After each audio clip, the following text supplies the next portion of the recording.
So hey guys, the series name is What If Naruto Was Dracula Power in Castlevania Universe. So let's start the series. Within the walls of Kanehigakure no Sato, a great battle was taking place between the shinobi forces of the village and the Kyubi no Kitsune, the mightiest of the 9 Bijou.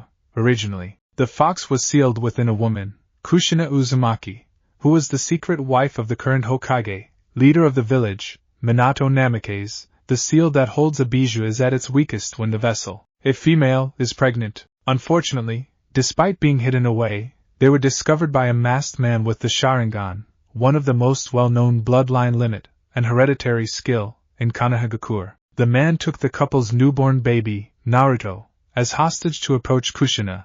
When the man threw Naruto in the air, Minato took it as a cue to save him. Unfortunately, Naruto's blanket was full of explosive tags, forcing the Hokage to teleport away to safely discard the blanket and taking Naruto somewhere safe. Even those few seconds were enough for the man to release the Kyubi, take control of it with his Sharingan, and unleash it upon the village. Sneaking into the village unnoticed and taking control of the Kyubi, Minato heard of only one man who had accomplished both of these things, Madara Uchiha, the most powerful Uchiha in history and co-founder of Kanehigakure. After safely taking his wife to their son, Minato fought the man he thought was Madara Uchiha and managed to break the contract between him and Kyubi with a seal, forcing the man to retreat. Now that he could focus on the Kyubi, Minato summoned Gamabunta, chief of the Toad summoning clan, and faced the mighty fox. During the battle, one of Kyubi's attacks went for the building. Minato left his wife and son for safety, forcing him to teleport to them and save them. This is where our story starts. In the fields outside of Konoha and near the Kyubi, Minato, thanks to his Hiraishin Jutsu, appeared in the field with his wife and son, exhausted. Minato was a sun-kissed blonde-haired man with 2 frontal bangs framing his face. He wore his white coat, with flame patterns, over his Jonin flak jacket. "Are you okay?" he asked his beautiful dark red-haired wife. "Minato," Kushina said, worried. Minato chuckled. "Despite my exhaustion, I managed to get this far for both of you." He gently places his wife on the grass. "But I don't have much chakra left." As he said this, Kushina looked over her husband's shoulder and sees the fox looking around, searching for them. Due to his size, towering over the many trees around the village, he easily found them. "I'll stop him one way or another," Minato promised. "There are things I must protect, precious things." He stood and faced the fox. "I will never give up so long as I have that." "Wait," Kushina called out. "I can still do it." She focused as chains made of her chakra shot out of her lower back, dug through the ground and restrained the fox from the ground below his feet. "These accursed chains again!" Kyubi growled. "Kushina!" He roared enraged before the chains forced him to the ground. Kushina started coughing, making Minato run towards her. "I'll take Kyubi with me to my death to buy some time before his next attack. It's all I can do with what little chakra I have left," she panted. Minato was doing his best not to cry. "Kushina, because of you I became the 4th Hokage. I became the man I am today thanks to you." He hugged her, and made me this child's father. "And yet I'm useless." "Don't look so sad. I'm happy to have been loved by you, to have become a mother. Even in this moment we should be happy our family of 3 is together." She smiled while lightly rubbing her baby's forehead with her thumb. "However, I wish I could see him grow up." Her words echoed in Minato's mind. He knew a way to make her wish come true. "Don't die," he said. "Preserve your chakra for your reunion with Naruto." "What?" she said, confused. "I'll seal what's left of your chakra inside him as part of the Hack no Fuin. And I'll take the Kyubi with me with the Shiki Fuin." "But you will die if you use it!" Kushina exclaimed. "I'll only take half of Kyubi with me and leave the rest for Naruto inside the Hack no Fuin," he said. Kushina's eyes widened in horror. "I know what you're going to say, but I realized something today. Naruto is the savior Jiraiya-sensei thought I would become by being the world's savior as a Jinchuriki. The other countries will no longer see Jinchuriki as weapons of war." "But what about before then?" Kushina said. Minato stood up, faced the fox once more and summoned the Shinigami. "Let's believe in him." Shinigami's left hand pierced through Minato's soul before extending and grabbing onto the Kyubi. "Seal!" Minato yelled. Shinigami yanked half of Kyubi's chakra and left it inside Minato. Due to losing half of his chakra, Kyubi shrunk in size compared to before, where, even restrained, he was still towering over the trees. He was now, still restrained, barely the height of said trees. Minato turned to Kushina and summoned an altar for the 8 trigram ceiling.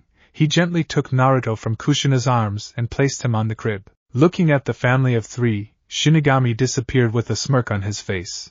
All of that went completely unnoticed by the parents. An altar! You are not sealing me again! Kyubi roared as he kept struggling. Kushina started coughing again, which loosened the chain's grip on Kyubi. The fox did not hesitate for a second.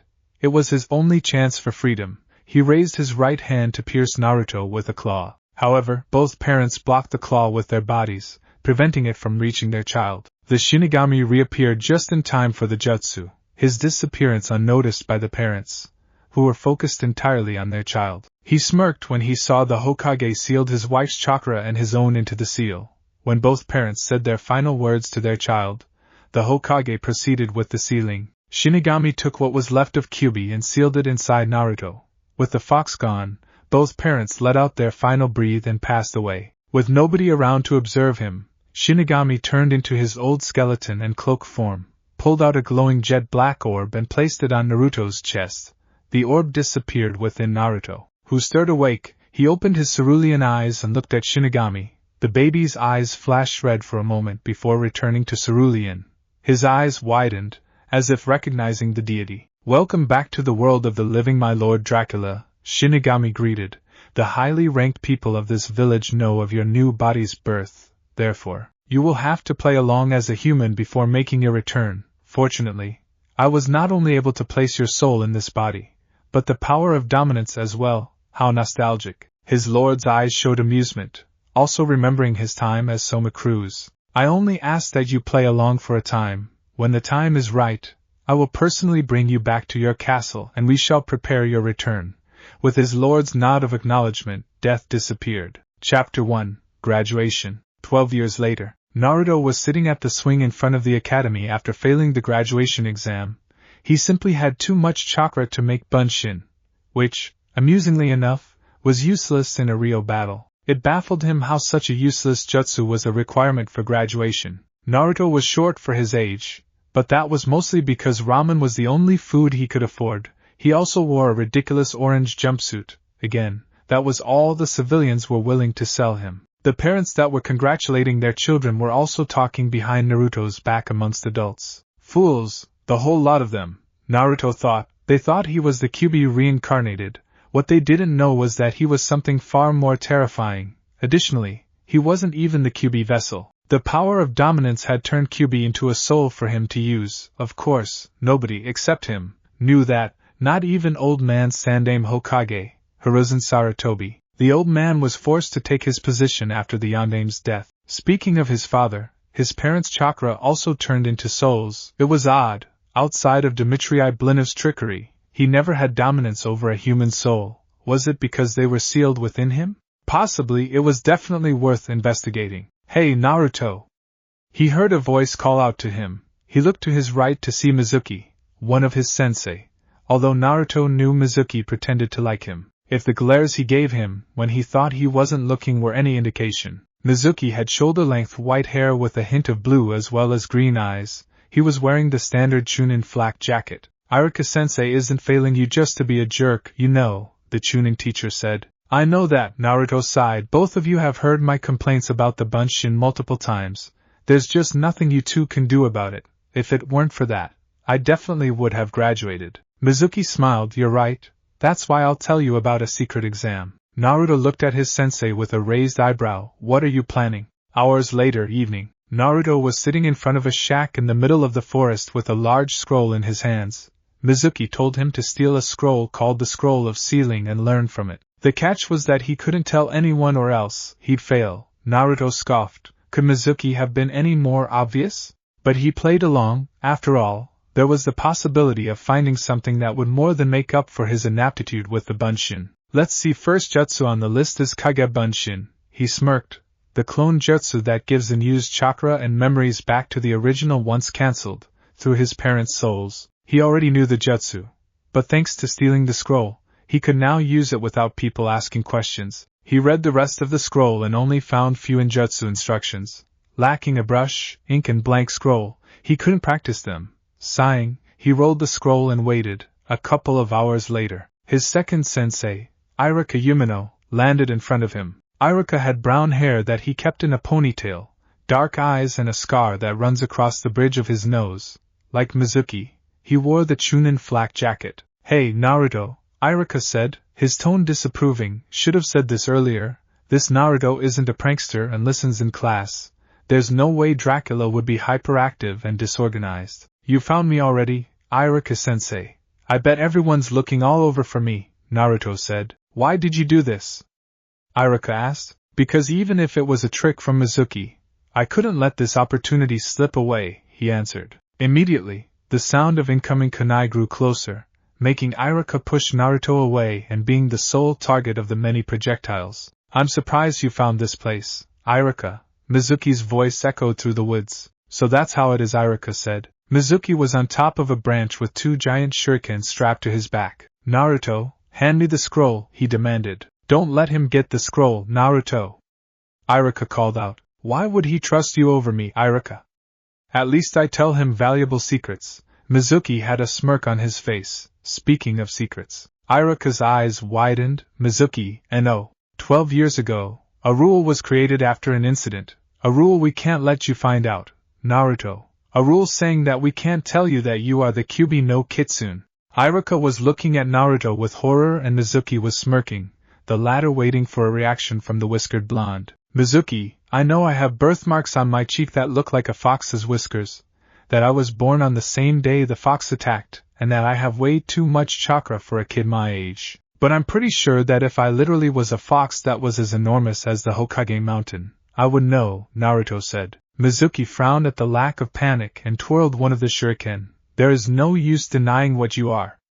Die fox brat!" he yelled, throwing the shuriken. Naruto easily sidestepped the shuriken.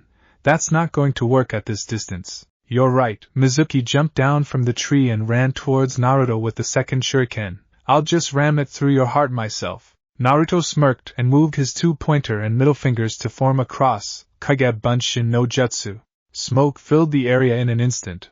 When it disappeared, Mizuki dropped his shuriken in shock and fear when he saw that he was surrounded by hundreds of Naruto Kage Bunshin solid clones. Iruka thought in awe. He said he had a lot of chakra but enough to create hundreds of solid clones?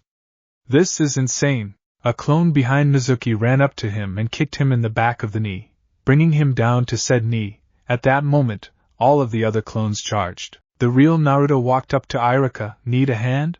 Iruka smiled. "Before you help me, could you close your eyes for a minute?" Naruto shrugged and did so. After a moment, Iruka told him he could open his eyes.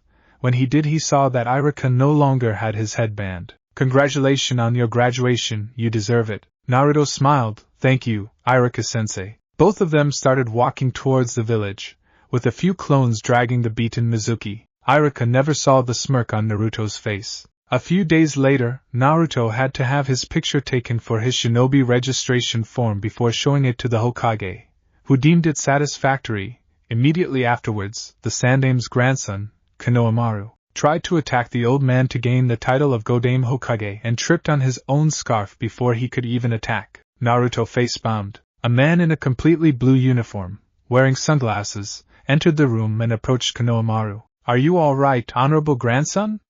he asked Konohamaru. He then saw Naruto in the room. "The fox brat." Konohamaru turned his eyes to Naruto. "You tripped me, didn't you?" he said, pointing at the blonde. "You tripped on your own, brat," Naruto responded, flicking Konohamaru on the nose. "How dare you!" the sunglasses-wearing man called out. "This is the Sandame Hokage's grandson." Naruto looked at him with a raised eyebrow.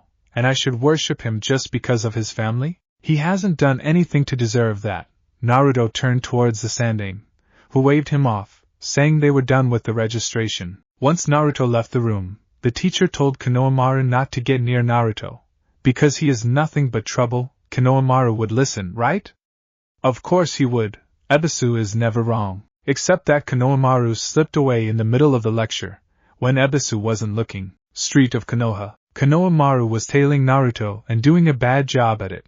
When Naruto stopped and turned around, Konohamaru tried hiding between a wooden fence and a camouflage cloth of a wooden fence. Though there was one problem. "You're holding it sideways," Naruto called out. Konohamaru looked at the cloth before sheepishly scratching the back of his head. "Oops. So what do you want?" Naruto asked. I want you to train me, Konohamaru said. Naruto blinked. Train you? I just graduated from the academy. There isn't anything I can teach you that you won't learn there. Naruto lied. He could teach the Kagebunshin, but he doubted the kid had the chakra for it.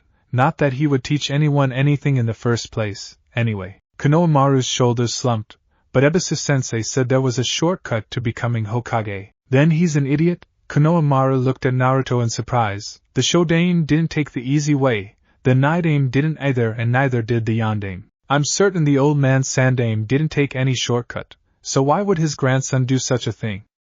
If you want to surpass your gramps, you'll have to work twice as hard as he did. Konohamaru stood straight. You're right. I have to find Ebisu-sensei and get even more training.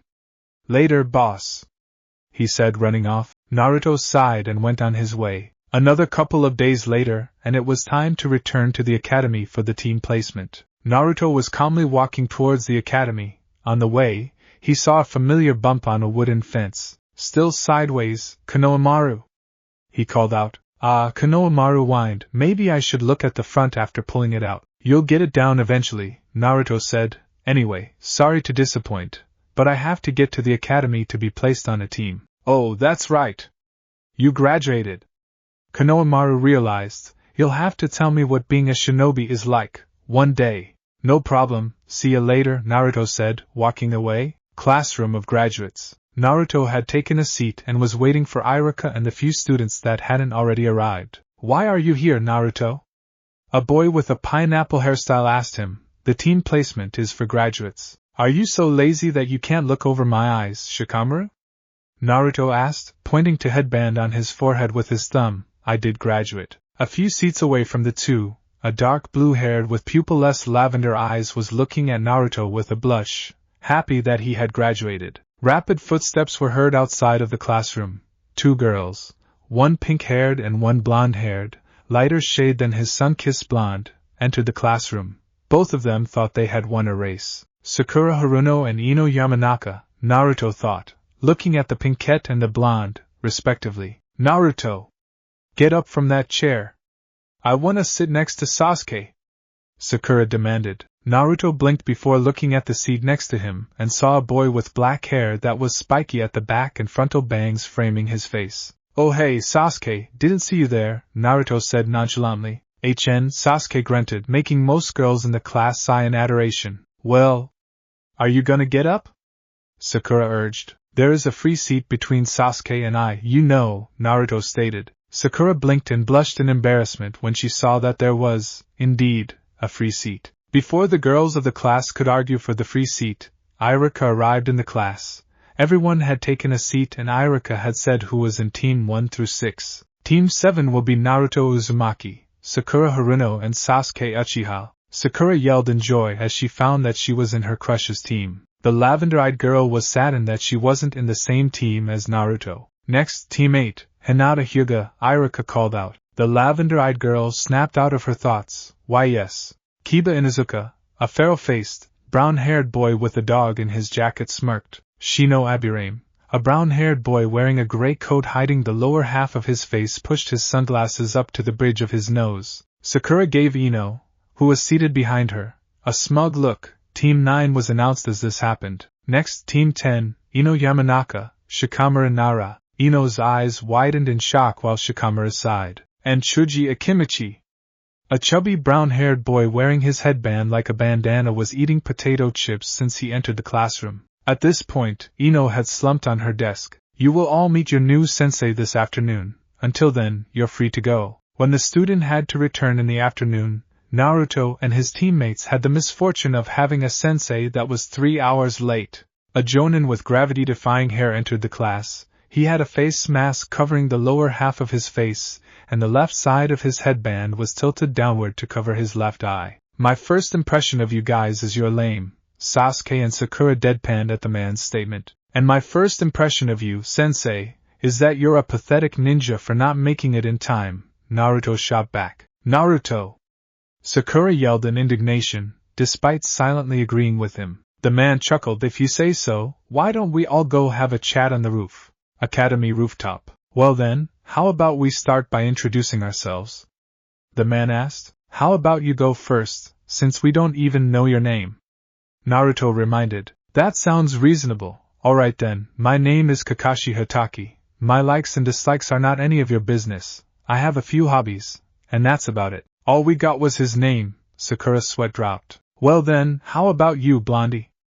Kakashi urged. My name is Naruto Uzumaki, and I say trust goes both ways, so that's all you'll hear from me. Why should he reveal anything? None of them will matter to him in the future. Although it was unnoticeable, Kakashi's lips twitched upwards at how his sensei's son was constantly jabbing at his habits. Alright then. Next, his lone eye turned to Sakura. I'm Sakura Haruno. My likes are. Her eyes turned to Sasuke for a moment. My hobby and my dream. She was simply too focused on Sasuke to say anything. Dislikes? Kakashi asked. Ino.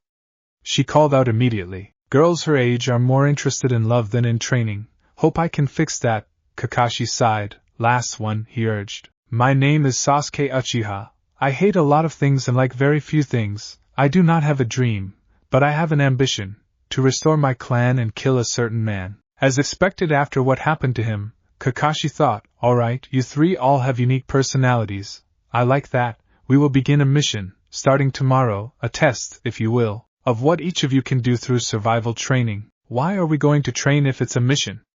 Sakura asked. We've had plenty of training at the academy. This isn't the same, Kakashi said. Every team has survival training upon their formation, and only 3 teams per graduation successfully complete the training and become genin, while the rest go back to the academy for an extra year. Sasuke's eyes narrowed, Sakura's widened in horror, and Naruto raised an eyebrow. Wait. What were the graduation exams for then? Sakura asked. That just serves the purpose of picking who has the potential to become genin, Kakashi answered. Come to training grounds 7 at 5 a.m. with your shinobi equipment, and be sure to not eat breakfast. You'll just puke it out. Naruto wasn't fooled. Kakashi purposely arrived 3 hours late this day, and he would definitely do it again. Waking up before dawn, not eat breakfast and possibly wait 3 hours for their sensei. Not a chance. Training grounds 7:55 a.m. Naruto arrived at the training grounds and saw both of his teammates waiting. Sakura looked ready to fall asleep and Sasuke looked completely fine, if a little annoyed. Don't tell me you guys actually listened to him? He asked, getting his teammates' attention. Where were you?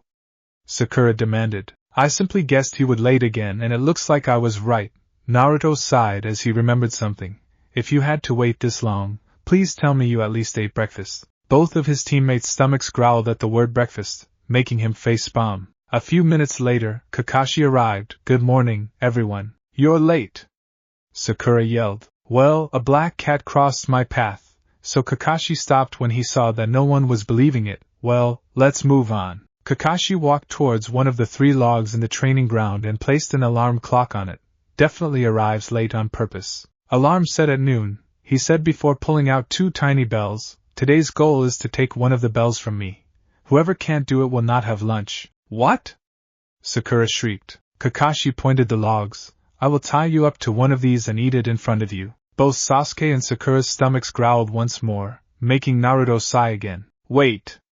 Why are there 2 bells? There are 3 of us, Sakura asked. Kakashi's lone eye closed and formed a U shape, like he was smiling. Since there's only 2, at least one will be tied to the log. That one will fail because he failed to complete the mission and will go back to the academy. Will only one of you fail or all 3 of you? Definitely all 3, if you don't come at me with the intent to kill. But that's dangerous, sensei. Sakura claimed. You could get hurt. Kakashi I smiled. Don't worry about me. Ready? Start. All 3 students jumped away to hide. The basic for a ninja is to conceal his presence and hide, Kakashi thought as he looked around. Sasuke and Naruto were hiding in the trees while Sakura was in the bushes. Not bad for beginners, Kakashi said. Now then, which lesson shall I go for first? Ladies first, as they say, with Sakura. Where is Sasuke-kun? Did Kakashi-sensei already get him? Sakura wondered. No. That can't happen. Not to Sasuke-kun. She stopped when she saw Kakashi in a clearing in front of her. Good, he didn't spot me. Sakura, behind you, she heard behind her. She turned her head and saw Kakashi. Her scream of terror was heard throughout the training ground. After her scream, Kakashi disappeared. Where did Sensei go? She wondered, looking around. Sakura, she heard someone call out behind her. It was Sasuke's voice. She turned around. Sasuke-ku, her eyes widened in horror at what she saw. Sasuke was extremely wounded. He also had a few kunai and shuriken on his bloody wounds. As Sakura, Sasuke panted, "Help me!" Sakura, once again, screamed in terror before falling unconscious. "Maybe I overdid it," Kakashi said from atop a tree, but she should have checked if it was real or a genjutsu. Further away, Sasuke heard the scream. Was that Sakura? It was, Kakashi said from behind him. "I'm disappointed she fell for the genjutsu so easily." Sasuke's eyes narrowed. Genjutsu. An illusion. It's no wonder she fell so easily. But I'm different from her. Why don't you say that after you get a bell? Kakashi asked. Sasuke turned around to face his opponent. Both of them stood in silence for a couple of seconds before Sasuke threw a couple of shuriken, which Kakashi easily dodged. "Normal attacks won't help you like that," the Jonin said. Sasuke smirked as he threw a kunai through a tripwire. "A trap?" Kakashi jumped away from the kunai that were thrown from the trap. When Sasuke appeared behind him, Kakashi turned around to block a kick. He grabbed the ankle before blocking a punch. Sasuke twisted his body to send a second kick from above. Kakashi responded by placing his right arm, still holding the ankle, over his head to block. Sasuke smirked as his position allowed access to the bells, which Kakashi quickly realized and jumped away as Sasuke reached out. "You're indeed different, I'll admit," Kakashi said. Sasuke merely grunted before doing a pattern of hand signs that Kakashi was very familiar with. "It can't be. A genin shouldn't even have enough chakra to." "Katon, Gokakyu no Jutsu," Sasuke called out before breathing out a large fireball straight at Kakashi. When Sasuke stopped the jutsu and the smoke from the fire cleared, Kakashi was nowhere to be found. Sasuke started looking around. "Is he behind me?" "No, above?" "Try below," he heard under his feet before a hand grabbed his ankle. "Doton, Shinjuzanshin no Jutsu," Kakashi called out before burying Sasuke from the neck down. Sakura heard Sasuke scream and ran towards the direction and found a clearing with Sasuke's head on the ground. "Sakura," Sasuke called out. Sakura screamed in terror at seeing a disembodied head and passed out. Sasuke deadpanned. "What's wrong with her?" After Sasuke successfully dug himself, he checked up on Sakura, who was regaining consciousness. Upon seeing Sasuke was fine, she hugged with all her strength. With Kakashi, the Jonin was in the middle of a clearing, reading his favorite book, Ika Ika Paradise. "Well? Aren't you going to try anything?" he asked. "What's the point?" Naruto said from the top of a tree.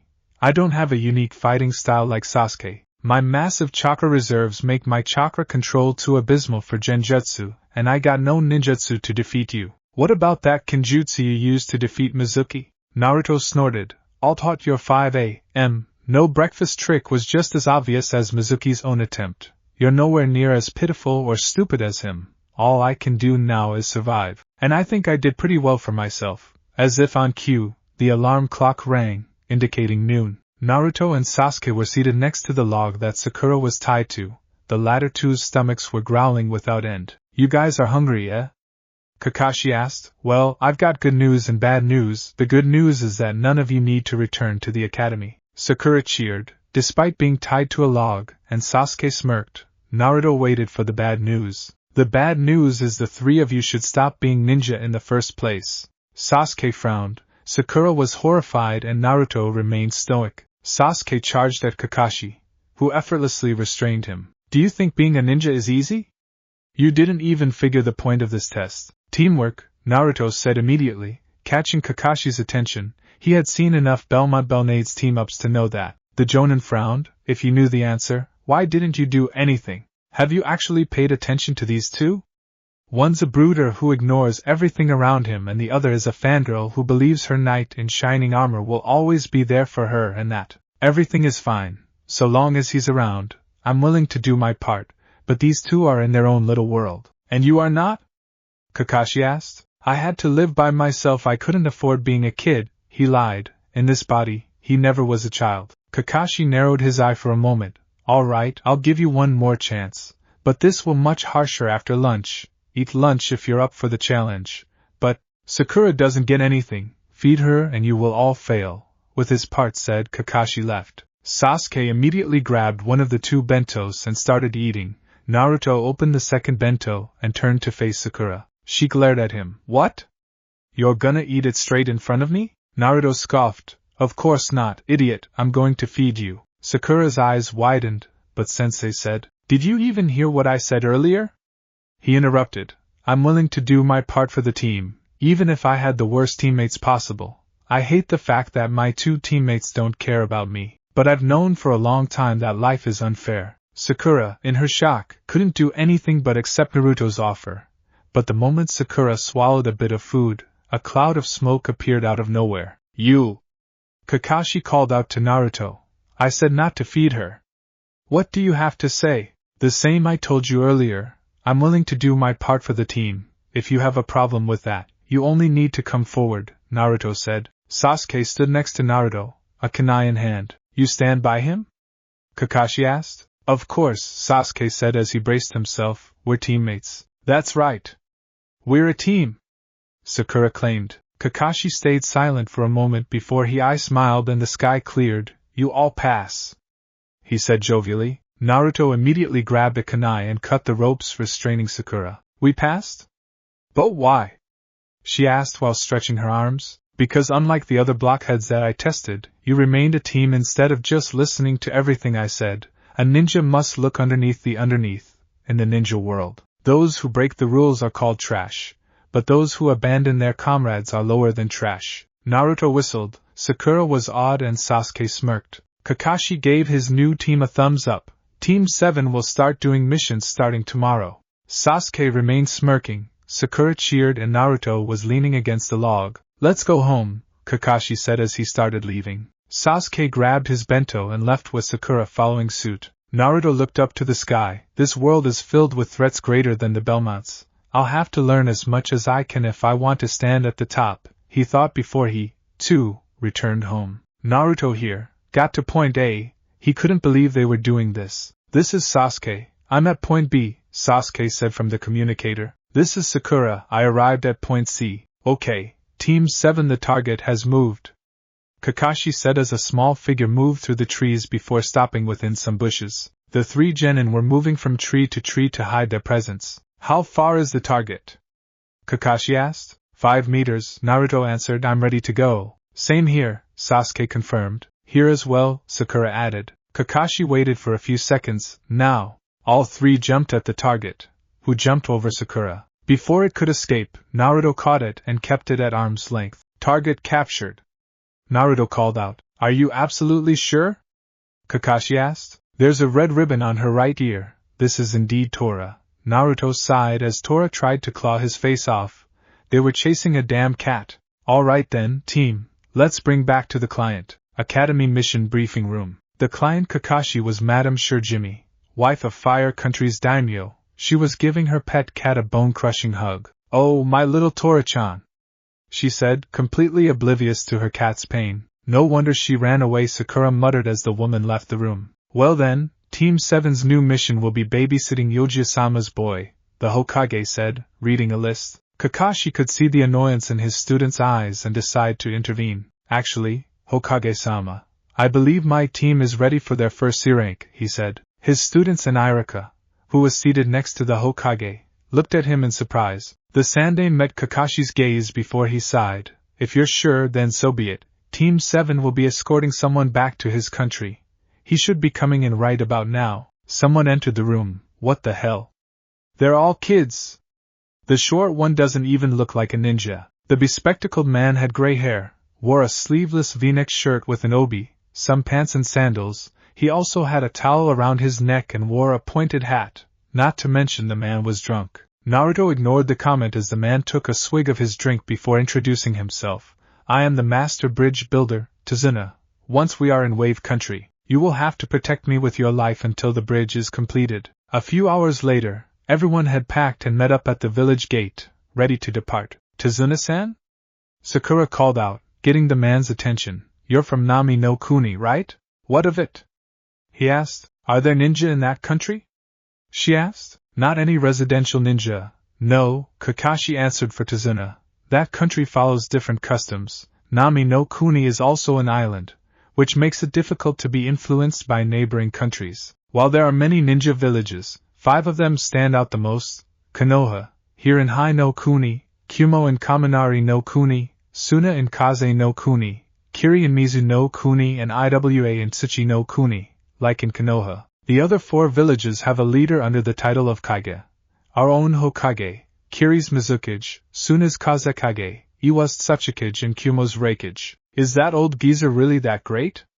Sakura thought. Sasuke didn't look all that convinced, whereas Naruto nodded, already used to the system that was very much like the old world's feudal Japan. Kakashi I smiled. Well, at least one of you believes in Hokage-sama's authority. You too should follow Naruto's example. Also, getting back to the earlier topic for a moment, we won't run into any ninja for the mission, if that's what you're worried about, Sakura. Beneath his hat, Tazuna looked nervous. As the group continued on their way, Naruto noticed a puddle ahead. Odd, he didn't remember any recent rain. The moment they all walked past the puddle, 2 cloaked figures rose from it. The first one threw the second over the group, and both caught Kakashi in the chain within their gauntlets before ripping him in pieces. First one! They cried out. Kakashi-sensei! Sakura called out in horror. Both shinobi appeared behind Naruto. Second one, they said. Before they could wrap him in chains, Naruto spun around and did a sweep kick, which both men jumped over. At that moment, Sasuke threw a shuriken at the chain and embedded it to a tree, locking it in place. He then threw a kunai at the shuriken's ring and also embedded it to the tree, further locking the chain. Both tried pulling on the chain. It won't come out, one said. They detached the chain from their gauntlets and went for separate targets. One focused on Naruto and the other went for Tazuna. Naruto performed another sweep kick. His opponent saw it coming and jumped over. What he didn't see coming was Naruto planting both hands on the ground, push himself in the air and kick him in the abdomen with both feet. A figure jumped out of the trees and grabbed Naruto's opponent, then caught the other one by the neck, knocking him unconscious. It was Kakashi. Yo, he said nonchalantly. Kakashi-sensei's alive! Sakura said in joy. Sasuke was disappointed. When Sakura stepped in between Tazuna and the attacker, he stood between them to fight, but Kakashi ruined that chance. I'm quite satisfied with what I saw, Kakashi said. Naruto, you and Sasuke worked well in splitting the enemy, then you outsmarted your opponent by faking predictability. Sakura also jumped in to protect Tazuna-san. Good job to all of you. Sakura smiled, Sasuke smirked, and Naruto dusted his hands off. By the way, Tazuna-san, Kakashi trailed off. What is it? Tazuna asked nervously. Kakashi tied the attackers to a tree. These 2 are Chunin from Kiri, known for fighting despite the odds. Moments after Kakashi tied them up, they regained consciousness. How did you find us out? One asked. It hasn't rained in days, Naruto said. So you noticed it? Nice to know you observe your surroundings, Naruto, Kakashi praised. Sasuke's hands balled into fists, since he hadn't realized that fact. Why did you let you students fight if you knew that? Tazuna asked. To know who their intended target was, Kakashi answered. One of my students, myself or you, Tazuna-san. We were only supposed to protect you from bandits, not enemy ninja. Because of this, the mission is now B rank. Tazuna sighed in exasperation. My country is poor. We couldn't afford anything above C rank. We wouldn't even need ninja support if Gato wasn't bleeding us dry. Kakashi blinked in surprise. Gato, the shipping tycoon? That's the one, Tazuna confirmed. He's taking everything he wants from my people. Please, keep protecting me from Gato. Once the bridge is complete, we will be free from him. This mission is out of our league, Sakura said. Doesn't matter, Naruto said. I won't have the patience to do any more D ranks if I don't do something worthwhile. I say we keep going. Sasuke agreed with Naruto, making Sakura reluctantly agree. The team then continued toward Nami no Kuni. Meanwhile, in a hideout amongst the trees. What do you mean they failed? A short, portly man demanded. I don't pay you to fail, I pay you to do your job. Stop complaining, a tall man sitting on the couch said, pointing his zanbato at the shorty. I'll take care of the problem with Kubikurabocho. As so you say, but they'll be more careful, now. Doesn't matter, Zabuza Momochi. We'll slice them to pieces. Back with Team 7. The group was on a boat that would take them to the island of Nami no Kuni. The mist is so thick, Sakura observed. I can't see what's ahead. We should be reaching the bridge soon, the boat owner said. If we move along the bridge, we'll be in wave country. As if on cue, the bridge became visible through the mist. It was massive. Impressive, Naruto said. After docking, the group were walking through a forest. They heard noises in the bushes and immediately went on guard. only to see a white rabbit jump out. Kakashi's eye narrowed as he looked around. Something's wrong. Its fur is only white during winter. Right now, it should be brown, meaning it was raised indoors. Then he heard something headed their way and his eye widened. Everyone duck. The group did so and narrowly avoided a thrown zanbato. Said weapon then found itself embedded to a tree. A tall figure landed on the hilt. He had pale skin and short, spiky black hair and was wearing bandages over the lower half of his face. Similarly to Kakashi's face mask, he also wore his kiri headband sideways. He was shirtless, with the exception of belts to strap the massive blade. He had baggy pants with striped patterns. He also had mimetic wrist warmers extending to his elbows and matching leg warmers. Zabuza Momochi, demon of the hidden mist, Kakashi said, against someone like you I will have to give it my all. He uncovered his left eye, which had a vertical scar directly on it. Kakashi of the Sharingan, Zabuza said, shocking Sasuke, you sure you won't just hand over the geezer? Not a chance, Kakashi said, opening his left eye and revealing the worldwide known Kekkei Genkai, or bloodline limit, Sharingan. It was a red eye with 3 black tomo. Then there is nothing more that needs to be said, Zabuza remarked. He retrieved his blade and jumped on the water, not sinking an inch. Ninpo, Kirigakure no Jutsu. As he said this, a thick mist surrounded everyone, completely hiding him. Naruto, Sasuke and Sakura gathered around Tazuna to protect him. Everyone, stay on your guard, Kakashi ordered. Zabuza was once a member of Kirizanbu. He is very skilled in the art of silent killing. 8 points, Zabuza's voice echoed through the mist. The larynx, spine, lungs, liver, jugular vein, collarbone, kidney and heart. Which vital organ do you want to get struck at? Kakashi flared his chakra and killing intent, dissipating some of the mist. Sasuke was afraid. He was finally realizing what a ninja out for blood really was. His hands clenched his kunai. Sasuke, Kakashi called out, snapping the genin out of his thoughts. Don't worry, I'll protect the 3 of you with my life. I won't let one of my comrades die. I don't know about that, Zabuza interrupted the moment. He was in the middle of the group. Not missing a beat, Naruto attempted to stab Zabuza, who blocked the attack with his weapon. It didn't matter to the blonde. It was more than enough. Kakashi had immediately stabbed Zabuza in the gut with his own kunai. However, instead of blood dripping from the wound, it was water. Mizu Bunshin. Sensei. Behind you. Naruto warned as he tried to attack once more. Not this time, brat. Zabuza said as he tried to cleave Naruto in half, instead of simply blocking. Kakashi pushed Naruto away and was cleaved instead, only to turn into water. A Mizu Bunshin? When did he? Zabuza wondered. He copied it? Even in this mist? Exactly, Kakashi said as he held a kunai to Zabuza's throat. And now you've lost. Zabuza chuckled, to Kakashi's confusion. Lost? You don't understand. You won't defeat me by copying me like a monkey. I won't, however, deny your skill. But another Zabuza appeared behind Kakashi. To his shock, defeating me isn't this easy. The restrained Zabuza turned into water as the real one attacked with a swing of his blade, which Kakashi ducked. As Zabuza's blade embedded itself on the ground, he used the momentum to spin around and fiercely kicked Kakashi in the face, sending him flying into the water. Kakashi rose out of the water with the water walking technique. This water feels heavy. Idiot, Zabuza said from behind him as he made hand signs. Suetun, Suiro no Jutsu. Zabuza brought his hand forward and trapped Kakashi in a spherical prison made out of water. Now that you can't move, I can take my time and get rid of your team and the geezer. Mizu Bunshin no Jutsu. Some water rose and turned into a clone of Zabuza. Mizu Zabuza chuckled. The 3 of you wear headbands and think you are ninja. But a ninja is someone who has seen life and death situations multiple times, so long as you're not in my bingo book. You are not ninja, merely kids, he said before he disappeared in the mist. Naruto's eyes narrowed and he immediately jumped back, barely avoiding a kick from the Kiri Nukenin. Take Tazuna-san away and run.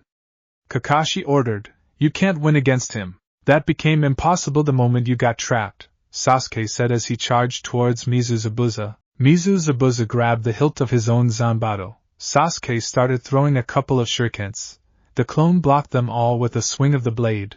In the middle of the swing, Sasuke had jumped in the air to attack from above. Unfortunately for him, the clone merely used his free hand to catch him by the neck and threw him away. Sasuke-kun! Sakura called out in horror. Mizu Zabuza's attention turned to Naruto. You know, Naruto started with a smirk. This clone made me realize something invaluable for the situation. The clone raised an eyebrow at the statement. You sound so confident. Do you actually think you have a chance? You're not a real ninja, kid. When I was your age, my hands were already soaked in blood, he said, scaring Sasuke and Sakura. Naruto performed a cross-hand sign, Kage Bunshin no Jutsu, he said as he disappeared in a cloud of smoke. When the smoke dissipated, there were dozens of Naruto. Kage Bunshin, Zabuza said, slightly impressed. You've made an impressive amount for your age. Perhaps you're more of a ninja than I gave you credit for. Most charged at Zabuza. One jumped in the air and pulled out a large folded shuriken from his bag. Fuma shuriken, Kage Fusha, he said as he unfolded the shuriken and threw it at the real Zabuza. Going after the real one, huh? Zabuza said as he caught the shuriken. His eyes widened when he saw a second Fuma shuriken, another shuriken in the first one's shadow. He then jumped over it, worthless. Is that so? He heard behind him. His eyes widened again as he looked over his shoulder and saw the second shuriken turning into Naruto, who threw a kunai at Zabuza. The Kirinin had no choice but to jump away from the water prison, freeing Kakashi in the process. Zabuza looked at Naruto, with a small dripping wound under his right eye, rage obvious in his gaze. Die, you damn brat! He cried out as he charged towards Naruto, spinning the Fuma shuriken in his hand, only for the shuriken to be stopped by the back of Kakashi's hand. Naruto smirked as he swam ashore. Great plan, Naruto, Kakashi praised, his eyes never leaving Zabuza. The brat's better than I thought, Zabuza admitted, to force me to release you like that. The water prison won't work on me twice, Kakashi said. What are you going to do now? Zabuza responded by folding the shuriken, each blade applying more force on Kakashi's hand. Kakashi then deflected the shuriken, getting it out of Zabuza's grip, before they both jumped away from each other. Both of them performed the very same hand signs. Suetun, Suryuden no Jutsu. They called out at the same time. Water rose around them and turned into water dragons. Both dragons started clashing against each other, sending waves of water across the battlefield. To copy and perform this many hand signs in just a few seconds, Sasuke thought. This is a power that not only Kakashi possesses, but him as well. In the middle of the dragon clash, Kakashi and Zabuza were clashing blades, one with a kunai and the other with a zanbato. Something's weird, Zabuza thought. The Sharingan is renowned for copying jutsu, true, but he executed the jutsu at the same time as I did. Is he able to read my mind? Kakashi said aloud, shocking Zabuza. Both of them jumped away and made the same hand sign. So you can copy everything I do? That's nothing original. Zabuza taunted. You can't beat me like that, you monkey. They said at the same time, further shocking Zabuza. Zabuza started doing multiple hand signs, with Kakashi perfectly copying him. I'll just make sure you never open that copycat mouth of yours again. Zabuza then noticed a figure shimmer behind Kakashi. It was his own form. That's Suetun, Daibakufu no Jutsu. Kakashi interrupted. A large cascade rose and rushed towards Zabuza. Impossible! Zabuza said before he was overwhelmed by the very jutsu he intended to use. I was the one who started the jutsu, but I was too distracted to finish it, leaving myself open to his own jutsu. As the jutsu stopped doing ravages to the surroundings, Zabuza had his back against a tree. He cried out in pain as he got a kunai in both biceps and thighs. He looked up and saw Kakashi on a branch above him. This is the end, Kakashi said once more. Can you see the future? Zabuza asked. Yes, Kakashi answered as he brandished a kunai. And yours is death. Before could do anything, however, two Senbon needles found their way to Zabuza's neck, shocking everyone. Kakashi looked around and found a masked figure. Death indeed, the masked boy, confirmed by his voice, said. Kakashi landed next to Zabuza and looked for a pulse, which he found none. No pulse, he said before looking at the masked man, who bowed his head slightly. Thank you very much, he said. I was looking for a chance to kill Zabuza, which you and your team provided. That mask, Kakashi trailed off. You're one of Kiri's Hunternin, correct? Along with the mask, the man also had the standard Kirigakure pinstriped outfit, which stopped at his knees. He wore a green haori with white trimmings and a brown sash around his waist. Most of his long black hair was kept in a white bun holder, while two frontal bangs framed his face, bound by metal hair cuffs at the end. You are well informed, the Hunternin commented. From his voice and height, he should be around Naruto's age, and yet, he's a Hunternin. That's not an ordinary kid. The hunter-nin landed next to Zabuza's corpse and carried an arm across his shoulders to lift him up. I must now dispose of the body, he said, disappearing. Kakashi let out a sigh of relief before covering his left eye with his headband. We're not done here, he said. We still have to take Tazuna-san home. Tazuna laughed. Sorry about all the trouble you went through. Feel free to rest at my house. All right, let's go, Kakashi said before he suddenly stopped. No. I used the Sharingan too much. He realized before he fell unconscious. Kakashi-sensei. Sakura called out as everyone ran toward him. Sasuke, Naruto called out, getting the Uchiha's attention. Does the Sharingan use a lot of chakra? It depends on how much he used it against Zabuza, which we couldn't see, Sasuke explained. We also have to take the other jutsu he used in consideration, so chakra exhaustion is a possibility. I'll carry him, Tazuna offered, just keep your guard up. Shortly after, they finally arrived at Tazuna's house. Tsunami! I'm home! Tazuna called out as he opened the door. Tu-san! A woman with long, dark blue hair hugged Tazuna. She wore a short-sleeved pink shirt with the ends of her sleeves and her collar being red. I'm so glad you're safe. Tazuna hugged his daughter back. It's all thanks to these ninja. Tsunami looked at Team 7 and gasped when she saw Kakashi. Is he all right? He's fine, Naruto reassured. Do you have any place he could rest? Of course, let me prepare a futon for him. A few hours later, Kakashi was awake. Are you all right, Kakashi-san? Tsunami asked. Yes, thank you. I assume you are a relative of Tazuna? His daughter. I am Tsunami, pleased to meet you. Likewise. I see you're awake, sensei, Naruto said as everyone entered the room. The Sharingan is amazing, Sakura said as she sat next to Kakashi's futon. But it leaves such a strain that I'm not sure if it's a good thing. But it shouldn't be a problem now, right? Tazuna asked. I mean, you defeated that guy. Yes, Zabuza is dead, so why do I feel uneasy? There was a moment of silence before Naruto spoke. I have a question that's been bugging me. Since when are Saban needles used for killing? He couldn't remember any mention of Saban needles being reliable weapons. Kakashi's eye widened at the question. Of course, Saban needles rarely kill unless they hit some specific parts of the body. There is also the fact that hunter nins normally sever the head before burning the body. All of this points towards this nin being an ally of Zabuza, meaning he is still alive, he said, scaring Sakura and Tazuna. You sure you're not worrying too much? Tazuna asked. No, this uneasiness will not go away until we're fully prepared. How are we going to prepare? Sakura asked. Kakashi smiled. By training, of course. Training? But even with your Sharingan, you had a difficult time. By the time we face Zabuza again, I will be back to 100%. You three will have to worry about the false hunter nin. It won't make a difference, a young voice said. They all turned to see a young boy with short black hair and dark eyes. He was wearing a yellow shirt, green overalls and a white hat with 2 blue trims. Inari. Where were you? Tazuna asked as he held out his arms. The boy ran to Tazuna's arms. Welcome home, Gigi. Inari, say hello to the ninja. They are the ones who escorted Gigi back home, Tsunami said gently. They'll die against Gato, Inari said bluntly. I'll go watch the ocean, he said before leaving the room. I'm sorry for his attitude, Tazuna said sadly. He wasn't always like this. Well, there's nothing we can do now, so we'll start your training, Kakashi said before looking at Tsunami. Do you have any crutches? After being supplied with crutches, Kakashi guided his team to a nearby forest. All right then, right now, the best way for all of you to improve is to increase your control over your chakra. How are we going to do that? Sakura asked. Climb a tree. What, you mean walking on it like you and Zabuza walked on water?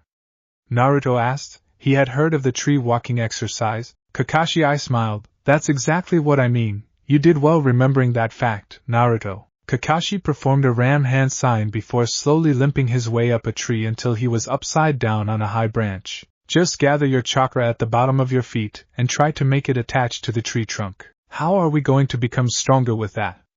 Sakura asked. That's easy, Naruto said, getting everyone's attention. If this exercise increases our control over our chakra, then we will waste less chakra on our jutsu, which makes us last longer in a fight. Not to mention that this exercise will also increase our chakra reserves, which, again, makes us last longer in a fight. Correct, Kakashi confirmed before throwing a kunai in front of each of his students.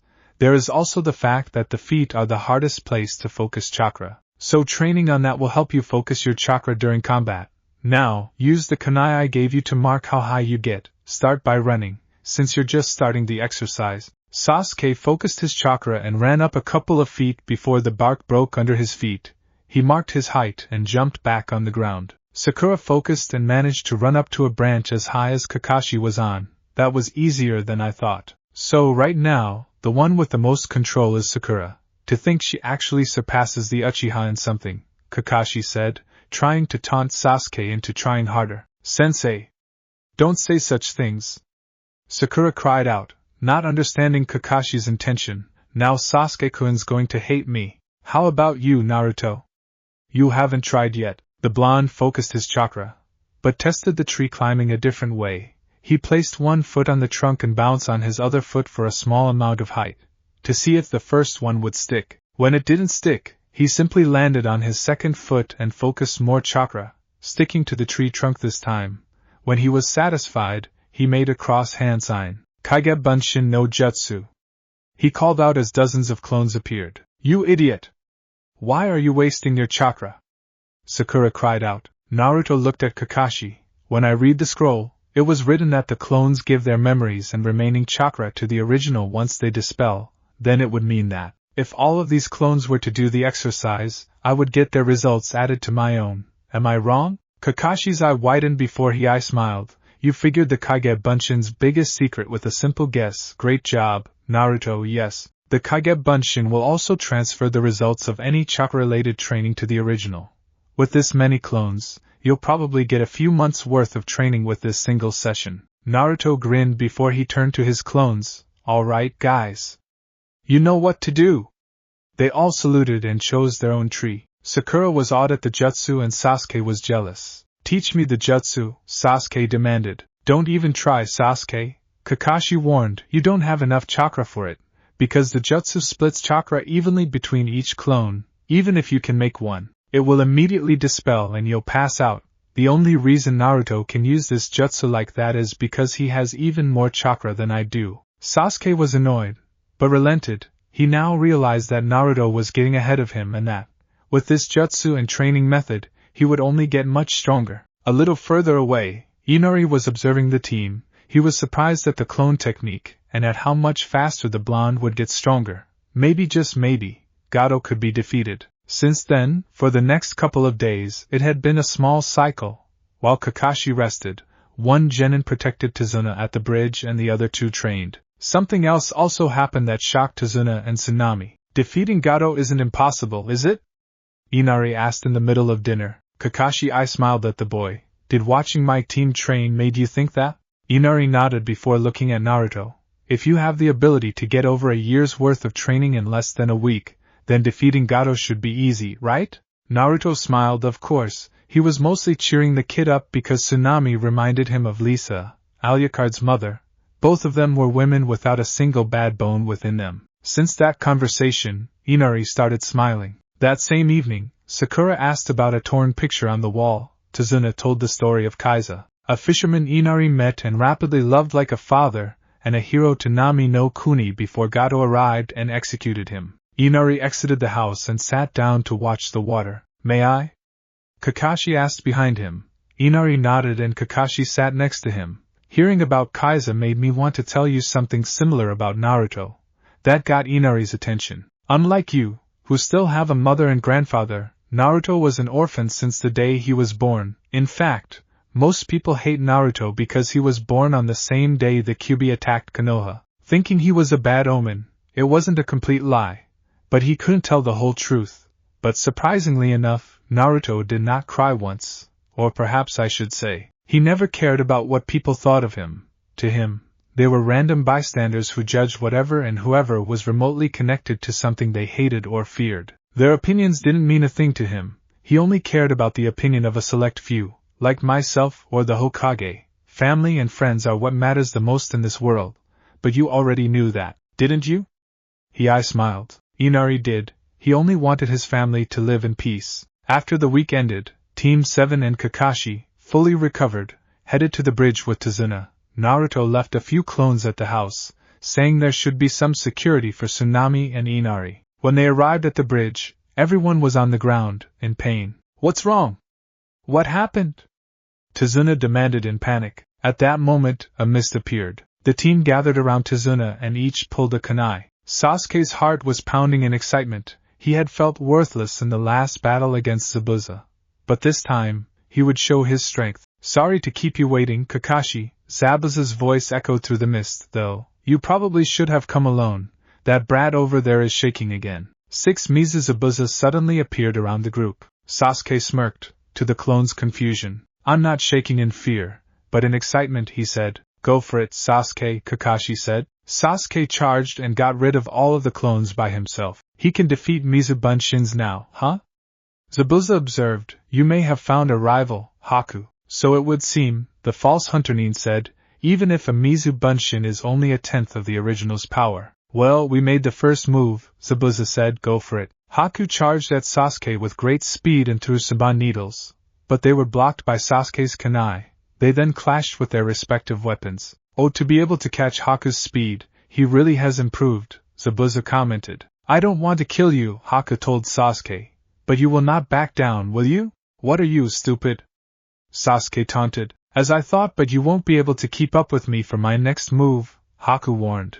And I'm already 2 steps ahead of you. 2 steps? First is the water around us. I am in my natural element. The second one is that you have one of your arms busy. You can only take or block my attacks. I, on the other hand. Haku trailed off as he performed single-handed hand signs with his free hand, to Team 7's shock. Hijitsu, Sensatsu Sway Sho. He called out as he stomped a foot on the bridge, bringing all the water left by the Mizu Bunshin in the air and turning into ice needles, all aimed at Sasuke. Haku jumped back to avoid the needles, while Sasuke focused chakra on his feet to jump high in the air. Sasuke started throwing shurikens at Haku, who constantly jumped back to dodge them, before Sasuke appeared behind Haku. You're too slow, Sasuke said. Now, you can only take or block my attacks, he said, using the fake Hunternin's previous statement against him. He attacked Haku with a kunai, but Haku grappled the arm to stop it. Sasuke didn't stop there. He threw the kunai at his opponent's face, but Haku ducked to dodge. Sasuke used that opportunity to kick him in the face, sending him flying towards Zabuza. He surpassed Haku in speed? Zabuza said, shocked. Now try to make fun of my team because they're children, Kakashi said with pride. Sasuke was the rookie of the year, Sakura is highly intellectual, and Naruto is the most cool-headed and collected of the 3 and is able to come up with plans on the spot, as I am sure you remember. Zabuza scowled as he remembered that damn Fuma Shuriken. He then chuckled. Haku, you do know you'll be defeated if you keep up this pace? Zabuza asked. Haku got up. Yes, he said as his aura changed. The air was noticeably colder. He was serious now. Haku performed a hand sign, Hayatan Makio Hyosho. He said calmly as multiple mirrors made of ice formed around Sasuke, their formation resembling a dome. Haku then disappeared in one of the mirrors before appearing, as a reflection, in every mirror. He's a goner now that Haku is using that technique, Zabuza claimed. Shall we get started? Haku asked. This is my true speed. Immediately, Sasuke was attacked by Saban needles from every direction. He was wailing in pain as his weapons were now out of his reach. Kakashi and Naruto started running towards the dome, but Zabuza stood in Kakashi's way while letting Naruto pass. Even if he progressed as much as the other one, it will mean nothing against Haku's full power, he said. But if you intervene, Kakashi, I'll kill the girl and the geezer. Sakura grabbed a kunai and tried to throw it at Sasuke to defend himself, but Haku, appearing from a mirror, caught it before it entered the dome. At the same time, he grabbed Naruto's collar and threw him inside the dome. Sasuke cursed at that. The mirrors were obviously vital for the jutsu. If Naruto hadn't been thrown in the dome, they would have had a solid plan. But their opponent knew that weakness and acted on it. He could try one thing though. He performed multiple hand signs, Katan, Gokakyu no Jutsu. He breathed out a large fireball to try and melt the ice. But the mirrors were barely affected. These flames are not strong enough for that, Haku said before resuming his jutsu, attacking both Naruto and Sasuke. To show you how hopeless it is to defeat me, I shall explain my jutsu to you. The mirrors are a traveling jutsu. Their reflections work with me and only me. With my speed and the reflections combined, you are standing still until I'm no longer attacking. Kakashi cursed. He had to save his students, but couldn't leave Tizuna unprotected from Zabuza. There was only one thing he could do. He uncovered his left eye. Zabuza chuckled. The Sharingan again? How unoriginal. He pulled out a kunai and aimed to stab it straight in Kakashi's Sharingan, only for Kakashi to block the blade with his free hand, injuring himself in the process. You call it unoriginal, yet you aim for it first. Are you afraid of it? Kakashi asked. Zabuza chuckled again. You're not supposed to show your trump card more than once to your enemy. Be grateful, you're the only enemy to see it more than once, and I guarantee there will not be third time. Zabuza smirked beneath his bandages. Even if you defeat me, Haku is more powerful than I am when he is using that jutsu, he said, to Kakashi's shock. Then I will have to hurry up, Kakashi said, opening his Sharingan eye. Good luck with that, Zabuza smirked. Haku observed our battle with his brilliant mind. He already found counters for your Sharingan, just like with the water prison for you. The Sharingan won't work on me twice. Ninpo, Kirigakyu no Jutsu. The mist thickened and Zabuza disappeared. They couldn't even see the dome anymore. Back with Sasuke and Naruto. As the situation kept getting worse, Sasuke was beginning to be able to follow Haku's speed. He started breathing fireballs in Haku's way, forcing him to dodge before resuming his assault. Back with Kakashi and Zabuza. Why did he make the mist so thick? He even shouldn't be able to see through it, Kakashi thought before he blocked a couple of shuriken aimed at him. You blocked them all, as expected from Kakashi of the Sharingan. He heard behind him. He turned around and saw Zabuza, who had his eyes closed. You overestimate your Sharingan, Zabuza said. What good will it do if you're blind to your surroundings? If you keep your eyes closed, you're blind as well, Kakashi countered. I am a master of the silent killing. My sense of hearing is all I need to find my target, Zabuza said as he disappeared once more. Kakashi cursed. I haven't had to fight in such a bad situation in a long time. He calmed down and focused. Think Kakashi. Where will Zabuza strike next? His eyes opened wide in realization. Oh no! Zabuza was behind Tazuna and Sakura. He swung his Zanbato at the bridge builder, only for Kakashi to take the blow, leaving a bloody gash on his torso. Kakashi-sensei! Sakura cried out in horror. You were too slow to guard yourself, Kakashi, Zabuza said, but don't keel over quite yet. I still have to pay you back for last time. He chuckled as he disappeared in the mist. Kakashi immediately gave chase. Back with Sasuke and Naruto. Both genin were practically pincushions under Haku's assault. However, Sasuke was finally fully able to follow Haku's movements. He had grabbed a Saban needle from the floor and blocked the others. How are you able to do that, all of a sudden? Naruto asked. Sasuke looked at Naruto with a smirk. His irises were red.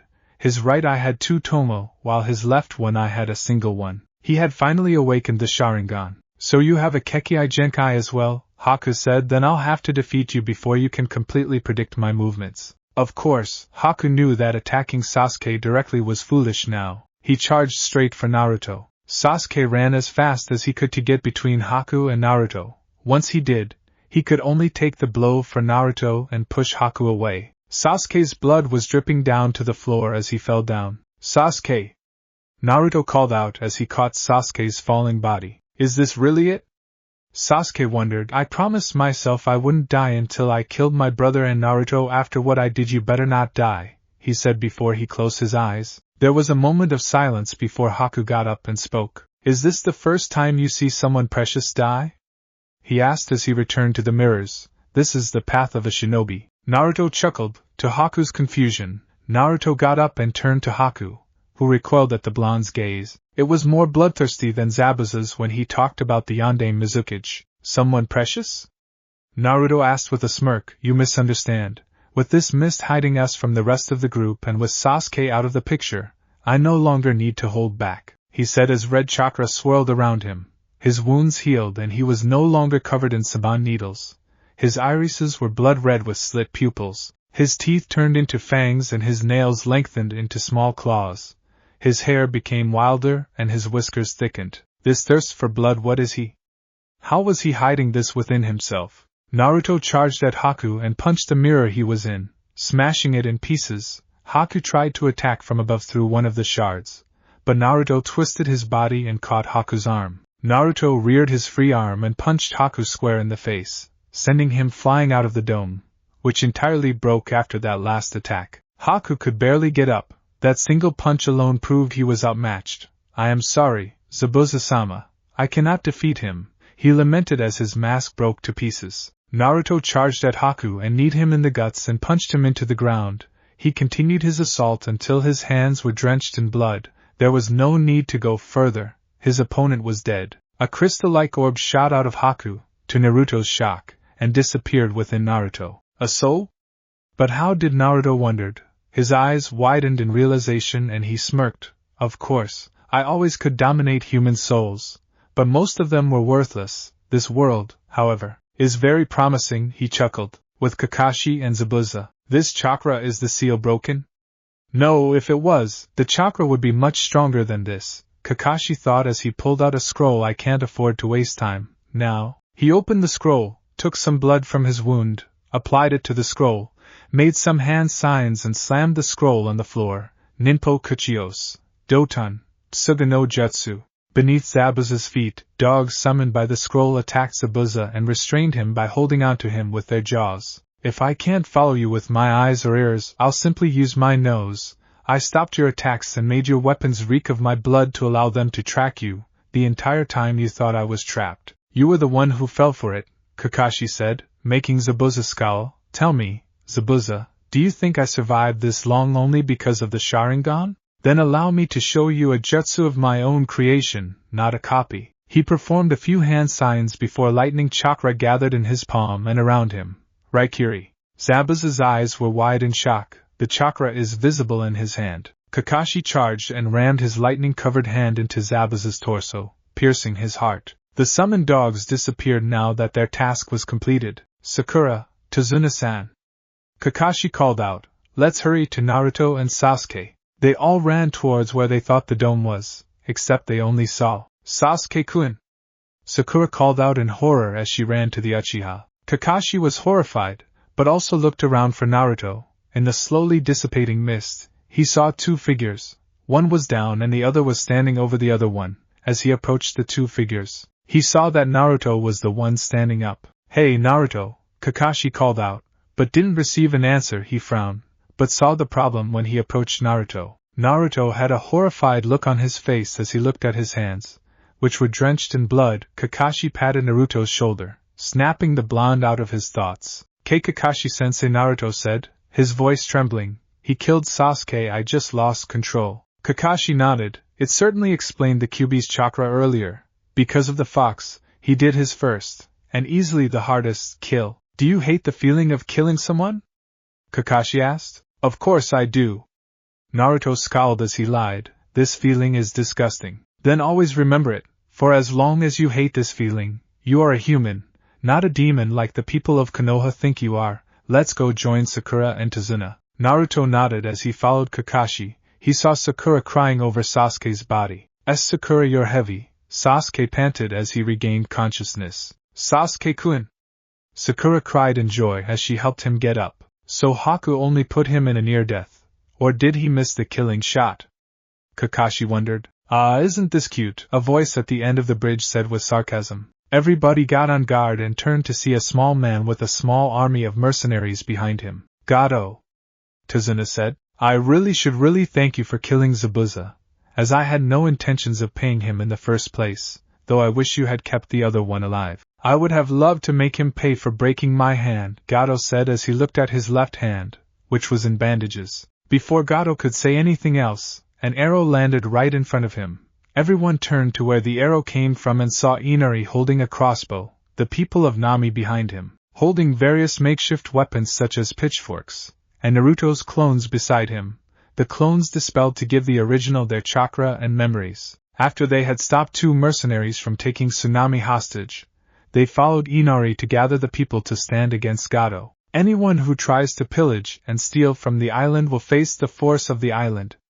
Someone from the crowd said as the rest cheered in agreement. Tazuna was crying in joy. Inari, everyone. The mercenaries were intimidated by the larger number. Scared now that you're outnumbered, huh? Alright then, Kage Bunshin no Jutsu. Dozens of Naruto appeared, further scaring the mercenaries. Not a bad idea. I should have enough chakra to help, Kakashi said as he made dozens of Kage Bunshin. The mercenaries were now running away, leaving Gato, who was much slower, behind. Oh no, you don't! Naruto said as his clones chased and restrained the short man. The people of Nami want to have a word with you. The people of Nami all let out a victory cry. When the bridge was finally completed a few weeks later, Team 7 had to leave. We've completed the bridge thanks to you, but we're going to miss you, Tazuna said. Be well, Tsunami said. Thank you for everything, Kakashi said as Team 7 turned around and left. Tazuna smiled as he looked at Naruto. That boy changed Inari's heart, and Inari changed the heart of the villagers. That boy created a bridge called Courage, which led to hope. Speaking of bridges, we have to name this one. Tazuna turned to the people. What do you all think of the great Naruto bridge? Everyone cheered in agreement. While most of Team 7 were glad the mission was over, Naruto wondered what kind of new abilities he'd gained through the power of dominance. It was a few weeks after Team 7 had returned from their mission in Wave. Naruto was currently heading to the usual meeting spot. Of course, he arrived a few minutes before Kakashi's 3-hour late arrival. Hey, you two, Naruto said as he leaned against the pillar. Good morning, everyone, Kakashi said when he arrived. You're late, Sakura yelled. Naruto's sweat dropped. Are they still coming at the specified time? You'd think they'd have learned by now. Team 7 then started doing their usual, boring D-rank mission for the day. At a moment, Kakashi looked up to the sky and saw a peculiar bird. Alright, team, let's call it quits for today. I have to go submit a mission report now. With that, he left with the Shunshin. Sasuke walked away. Since he heard Naruto had defeated and killed Haku, he's been more distant than usual. Wait for me, Sasuke-kun, Sakura said as she ran after him. Naruto was about to walk away, but he noticed something. Rocks aren't square-shaped, Konohamaru, he said. I knew you would figure it out, boss, Konohamaru said as the rock exploded into smoke. Maybe that was too much powder, he said as he and his two companions coughed. After a moment, the girl of the group did a pose. I am Moegi, the most beautiful girl of the class. The glass-wearing boy also did a pose. I am Udan and I love dividing numbers. Konohamaru made a pose between the two.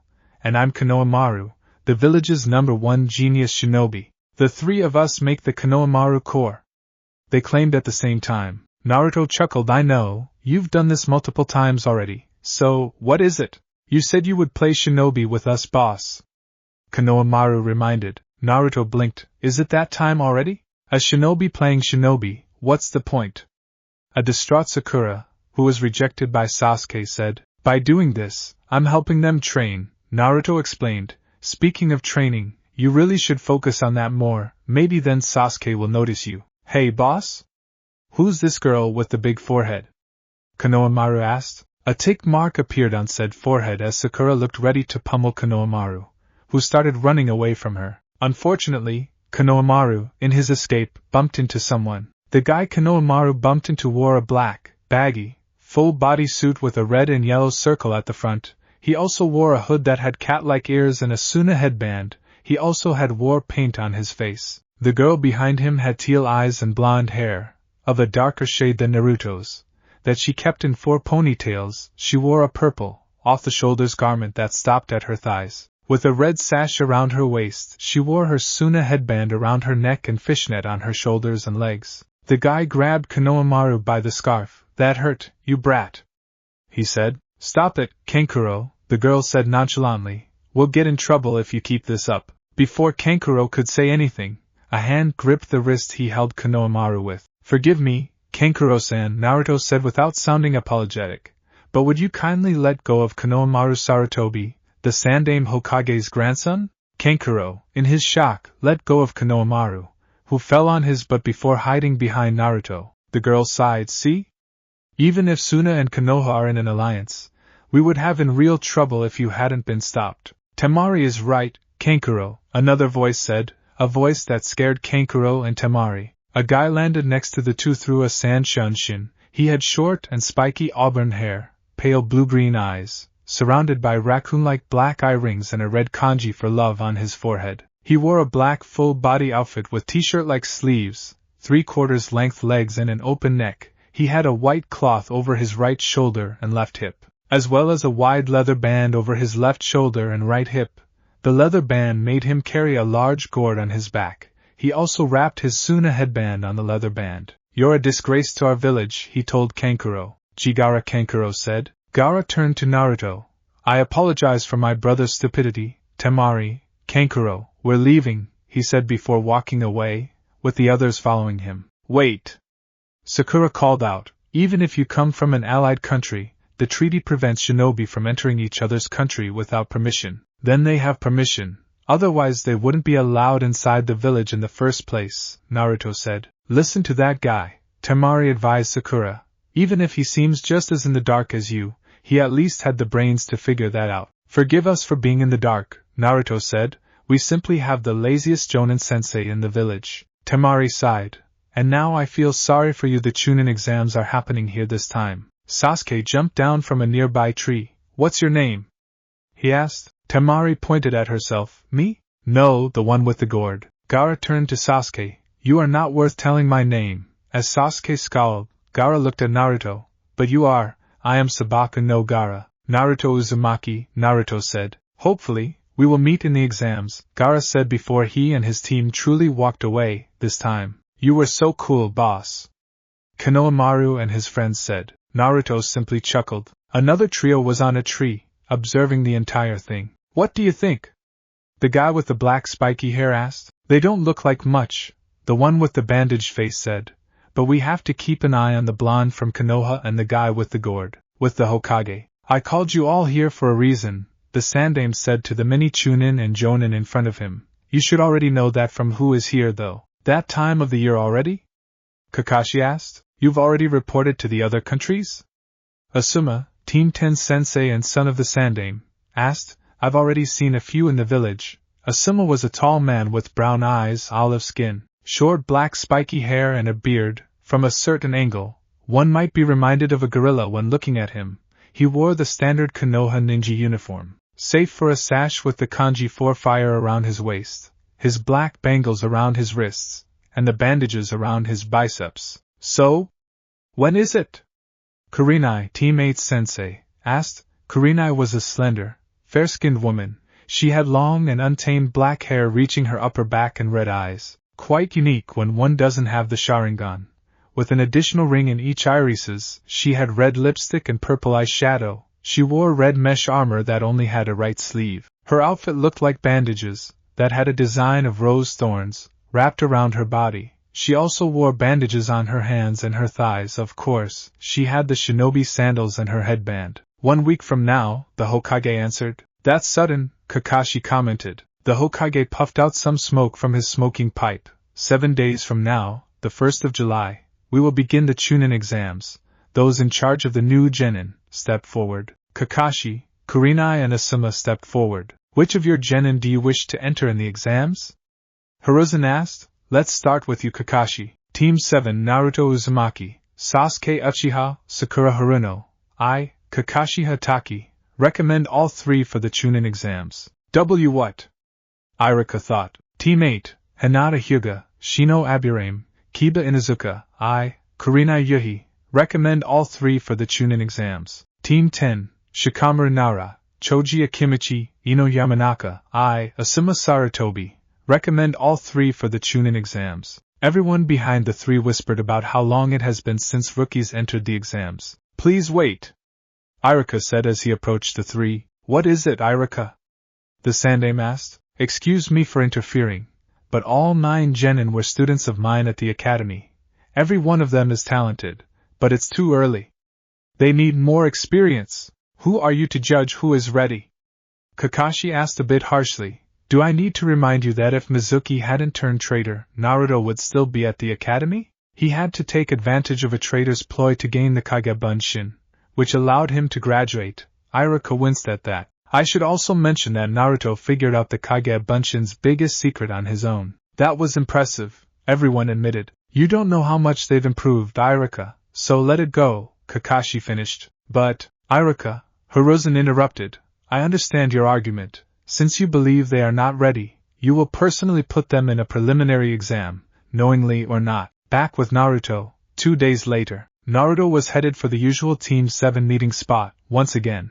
A few minutes before Kakashi's arrival, when he arrived, Sakura was complaining about not having the time to dry her hair. You had plenty of time, you just don't learn, he thought. Good morn. You're late, Sakura screeched, interrupting Kakashi. I'll get straight to the point, Kakashi said. I recommended you 3 for the Chunin exams. Here are the applications. He handed a piece of paper to each student. You are not forced to take it. If you feel you aren't ready, then don't take it. Sign the application if you wish to enter and, in 5 days, go to the academy by 3 p.m. and enter room 301. That is all. He then left with the Shunshin. The next day, Naruto was walking around the village and met up with the Konohamaru Corps. Hey boss, play with us. Konohamaru greeted. Naruto smiled. I don't have any mission today, so alright. The 3 kids cheered before a man appeared behind Moegi. He was about to pick her up and kidnap her, but received a fist to the face before he could. The moment he was on the ground, Naruto had placed a foot on the man's torso. Unfortunately for you, I don't allow myself to lower my guard with all the foreign ninja in the village, he said. That was awesome, boss. The Konohamaru Corps said. You really have improved, Naruto. That voice. Irika-sensei? Naruto asked. Sure enough, it was Irika Yumino in disguise. Sorry if I scared the kids, he said. I was about to test you to see if you were ready for the Chunin exams. But it seems I was worried for nothing, with you at least. I see, Naruto said. I would love to stay and catch up with you, but I have to test the others. Good luck with the exams, Irika said before he left with the Shunshin. Middle of the night. Well? Kakashi asked as Irika appeared behind him. All 9 of them have grown. Sakura easily saw through my illusion and Sasuke beat the stuffing out of me. And Naruto? Knocked me on the ground before I could do anything, Irika admitted. You were right about him more than the other 2. The Chunin exams won't be this easy. Indeed, but now I know they have what it takes. Day of the Chunin exams, Academy Yard. Sorry I'm late guys, Sakura said nervously. Apparently she still wasn't sure about entering. The team had entered the academy and walked up to the 2nd floor before they saw a gathering of people. A boy wearing green spandex with bowl-cut hair and thick eyebrows was pushed away by 2 Chunin. You're trying to enter the Chunin exams with these sloppy skills? One of the 2 Chunin guarding the door said. You should just quit, the other one said. Please let us through, a girl holding her hair in 2 buns pleaded as she helped the spandex-wearing boy. She wore a pink sleeveless Chipao-style blouse with red trimmings and yellow fastening buttons as well as dark green pants. She also had a pouch adjusted to her thigh. Hey, we're helping you here, the first Chunin said. The Chunin exams are extremely difficult. We've seen those who gave up on becoming shinobi or get seriously injured while taking the exams, the second one said. A Chunin is a squad's commander, the first one said. They are the ones held responsible for the mission failures and the death of comrades. For kids like you to try and take those responsibilities is repulsive. What's wrong with preventing those who won't pass the exams from entering them in the first place? The second one asked. That's a sound argument, but I will pass, Sasuke said. Undo the genjutsu. I want to go to the 3rd floor. So you noticed? The second Chunin asked. Not me. Sasuke pointed his thumb at Sakura. To her shock, she noticed long before I did. She's much better at analyzing the situation than I am. Sakura was shocked at Sasuke's words, but it gave her the courage to go on. She smiled confidently. Of course, this is the 2nd floor, so I noticed it immediately. The genjutsu vanished and revealed that room 301 was in reality room 201. Well done, the first Chunin said, but genjutsu analysis isn't enough, he said as he went to kick Sasuke, who responded by sending his own kick, only for both attacks to be caught by the spandex-wearing boy with a surprising show of strength and speed. Wasn't it you who said we had to hold back? The boy's male teammate, a Hyuga, asked. He had fair skin, like most Hyuga, and dark brown hair. He wore a khaki shirt, a dull blue shirt beneath that, and mesh armor beneath the blue shirt. He had dark brown shorts and wrapped bandages around his right limbs and his chest. His hair was tied in a loose ponytail, just a few inches above his hair's end. He wore 2 headbands, a small one with straps framing his face, and the Konoha headband over the first one. Sorry, the spandex boy said, though his attention was on Sakura, making the boy's female teammate sigh. The spandex boy approached Sakura. My name is Rock Lee, Sakura-san, please go out with me. No, she said to Lee's dismay as he leaned against the wall in depression. Hey you, the Hyuga of the team called out, looking at Sasuke. Who are you? Sasuke smirked. You're supposed to introduce yourself before demanding someone's name, he taunted. You're a rookie, right? The Hyuga asked, ignoring Sasuke's statement. How old are you? I don't have to answer to that, Sasuke said. The Hyuga scowled. If we're going to waste time, let's waste it at the exams room, Naruto said, to which his teammates agreed with. Let's go, Sasuke, Naruto, Sakura said, getting the other team's attention. Sasuke Uchiha, they thought. There are a lot of monsters in these exams, Sasuke said in his mind as he thought about the male Hyuga, about Rock Lee, about Gaara, and then glanced at Naruto. As Team 7 arrived on the third floor, someone called out, "You there, with the black hair?" They turned to the voice and saw Rock Lee. "What is it?" Sasuke asked, being the only one of the three that had black hair. "Will you fight me right here, right now?" Lee asked. "You want to fight me?" "Yes, as I said earlier, I am Rock Lee. You're supposed to introduce yourself before demanding someone's name. That is what you said earlier, right? Sasuke Uchiha? So you know my name. I would like to fight you, to see if my hard work is a match to the Uchiha's natural talent." And Lee then turned to Sakura, creeping her out. "Sakura-san, I love you," he confessed rather easily. Sakura shivered. "Those eyebrows, that haircut, those eyes, everything about you is too unique for me." "You're an angel," Lee said, seemingly not hearing her distress. "You challenge me knowing of the Uchiha name," Sasuke said, breaking the moment. In Lee's mind, it was a moment. "Do you really want to know what an Uchiha is capable of?" "Please," Lee said as he put his left arm behind his back and had his right hand in a chop position. "Interesting stance," Naruto commented. "This is the Goken fighting stance," Lee explained. "I must warn you, though. I am the strongest of the genin right now." "Interesting," Sasuke said. "Fine, I accept your challenge." Sakura looked at a clock in the room and saw that they had less than half an hour to get to room 301. "This will only take 2 minutes, Naruto said before Sakura could warn Sasuke. "How do you know that?" she asked. "Just watch." Sasuke charged at Lee and went for a punch, but Lee disappeared. Where is he?" Sakura asked. "Up," Naruto said, looking over Sasuke's head. "Konoha Senpu," Lee said as he did an aerial roundhouse kick, which Sasuke ducked. Lee continued his technique with a sweep kick that Sasuke tried to block, but was too slow and ended up getting hit in the face, to Sakura's shock. "That was pure taijutsu," Naruto said, unfazed by the outcome. "Pure taijutsu?" Sasuke asked as he got up. "Then how did he get through my guard?" "By being faster than you," Naruto answered. Sasuke scowled and activated his Sharingan. He now had 2 Tomo in both eyes. The Sharingan. And he has it in both eyes.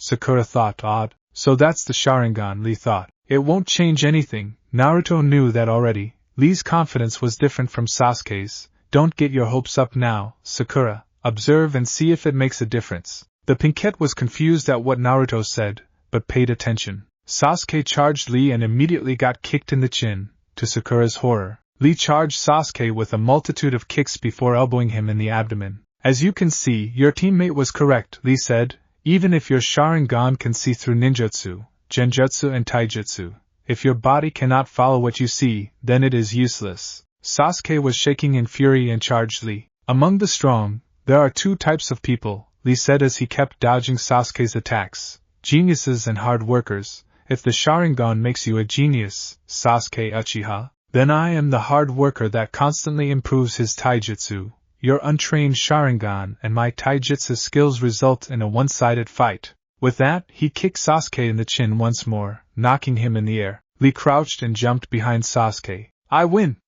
Lee said as the bandages around his left hand unwrapped themselves. "Stop right there, Lee!" a voice cried out. Everyone turned to the voice and saw a turtle. Lee twisted his body and landed in front of the turtle and bowed while Sakura caught Sasuke's falling body. "You were watching?" Lee asked the turtle, perturbed. "Lee, you know that technique is forbidden," the turtle lectured. Lee bowed his head lower. "I'm sorry, I got carried away, trying to prove myself." "You fool!" the turtle said. "That excuse isn't enough. You should know very well what it means when you show your trump card." "Why yes," Lee said. "Are you prepared to face the consequences?" the turtle asked. "Why yes. Gai-sensei, please take care of the rest," the turtle said. A cloud of smoke appeared on top of the turtle and revealed an older version of Lee. With the exception of his eyes and even thicker eyebrows, the man, Guy apparently, wore a flak jacket over his spandex. Sasuke and Sakura were horrified at the similar appearances. "You guys are on the spring of your life, aren't you?" Guy stated. A few seconds later, he punched Lee in the face. "Baka." After that, both Lee and Guy seemed to be at a loss for words before hugging each other, somehow creating a sunset genjutsu. "This is youth," Guy said jovially before he patted Lee on the shoulder. "It's all right to make mistakes when you're young." "You're too kind, sensei," Lee said, crying. Guy nodded. "Now, run 100 laps at the training ground in the sunset." "Yes, sensei." Lee agreed enthusiastically. What about the Chunin exams? Naruto called out, making them stop in realization and look sheepish. That's right, Lee, you will do the punishment training after the exams. Guy said. Lee saluted. Understood, Guy-sensei. Because of the delay, however, you will have to do 500 laps. Guy said, shocking Sakura and Sasuke. Yes, sensei. Guy then looked at Team 7. Is Kakashi doing well? He's just as lazy and late as ever. If that's what you're asking, Naruto shrugged. Have you known him long? Of course, they heard Guy's voice behind them. He and I are eternal rivals. I didn't see him move. Sasuke thought as he looked at Guy with narrowed eyes. He was definitely faster than Kakashi. How's that? Lee asked. Guy-sensei is amazing. As expected from a Jonin taijutsu expert, Naruto said. Guy gave Naruto a thumbs up. Ah. So you realize that Lee doesn't just follow my fashion style, but my fighting style as well. I certainly see why Kakashi thinks you're ready for the exam. Now you three and Lee should get to room 301. As Guy was saying this, Lee was wrapping the bandages back around his left hand. Sasuke Uchiha, Lee called out, getting Sasuke's attention. I must confess a lie. I am not the strongest genin. That title belongs to my teammate Niji Hyuga, he said before walking away. Shall we get going? Naruto asked. Nothing was said as the team headed to room 301. When they were in front of the room, they found Kakashi between them and the door. So Sakura decided to take the exams as well, he said, sounding satisfied. Sakura and Sasuke were confused. What do you mean? She asked. We had to enter as a team in the first place, Naruto said. Correct, Kakashi said. I didn't say anything because I knew Sakura would feel compelled to enter the exams for her teammates, instead of for herself. And you would have prevented us from entering if we weren't a full team, Naruto said. Of course, now go on in, Kakashi said, stepping away from the door. Inside the room, there were a lot of teams who glared at the team that just entered, which was Team 7. Sasuke narrowed his eyes, Sakura gulped nervously, and Naruto remained stoic. Sasuke-kun! They heard Ino's voice as she jumped on Sasuke's back. I've been waiting for you ever since I heard you were entering. Get away from Sasuke-kun, Ino pig! Sakura said. Ah, Sakura, your forehead is as wide and ugly as ever, Ino said, getting off Sasuke's back and glaring at Sakura. Man, you guys are here too? Shikamaru sighed as he and Choji approached the group. Hey, the gang's all here. Kiba said as he and teammate approached the group. You guys too? Troublesome, Shikamaru sighed again. So, the rookie 9 are taking the exams, huh? Kiba wondered aloud. Think you can keep up, Sasuke? You seem confident, Kiba, Sasuke smirked. Of course, with my training, I won't lose to you. You know, you guys should quiet down, a guy with gray hair, round glasses and a Konoha headband said as he approached the group. You are all fooling yourselves if you think this is a field trip. Who are you to tell us that? Ino demanded. I am Kabuto Yakushi. Look around the room. Everyone turned to see every shinobi glaring at them. Everyone is tense, since the exams are about to start. Keep going and you'll paint a target on your back, he said. Then have you taken the exams before? Sakura asked. The exams happen twice a year, every 6 months. This is my 7th time, he said, shocking some of them. Then you're well informed, right? Sakura asked. Indeed, perhaps I should share some information with you, he said, pulling out a deck of cards, with my info cards. I burn the information in them with my chakra and they are invisible until I apply some more chakra. He placed the card on the floor and applied chakra on it. A small map of the elemental countries appeared with statistics on how many teams per country entered. This is the amount of people participating in the exams, as well as which country sent them, Kabuto said. Tell me, why do you think the countries do the exams together? To show your village's strength without going to war? Naruto guessed. He didn't know, but it would make sense. Kabuto nodded. Very good. Doing it this way also deepens the relationship between each country. Do your cards give information on individuals? Sasuke asked. They do, Kabuto confirmed. Who has caught your interest? Sabaku no Gaara of Suna and Rock Lee of Konoha. You even know their names. That saves me some time, Kabuto said as he pulled out 2 cards from the deck. Let's start with Rock Lee. He's a year older than you guys. He did 20 D-rank mission and 11 C-ranks. The team's sensei is Might Guy, Konoha's taijutsu expert. Lee's taijutsu skills have skyrocketed this past year, but his other skills are terrible. His teammates are Niji Hyuga and Tenten. Hinata seemed nervous at the mention of Niji. Next up, Sabaku no Gaara. I don't have much on him. All I know is that he did 8 C-rank missions and a single B-rank. The only other information I have is a rumor that says he did all those missions without receiving a single injury. A B-rank as a genin and doesn't get injured, Shikamaru repeated, shocked. This year, there are a lot of talented genins from the hidden villages. Oto, the village of sound, was only recently created, so I don't have much info on them. It doesn't change the fact that all these villages are powerful. I'm starting to lose confidence, Hinata said. It's too late to say that, Ino said. Naruto then looked at the mass of shinobi to look for other familiar faces and found Gaara's team. When he met Gaara's gaze, he knew that he had been watching him the entire time he got in the room. After more looking, he saw Lee's team. At that moment, the team from Oto jumped over the crowd, their target, Kabuto. The guy with spiky black hair threw some kunai at Kabuto, who jumped back to dodge. The guy with the bandaged face then charged Kabuto, readying a punch, but Naruto appeared in front of him and kneed him in the gut.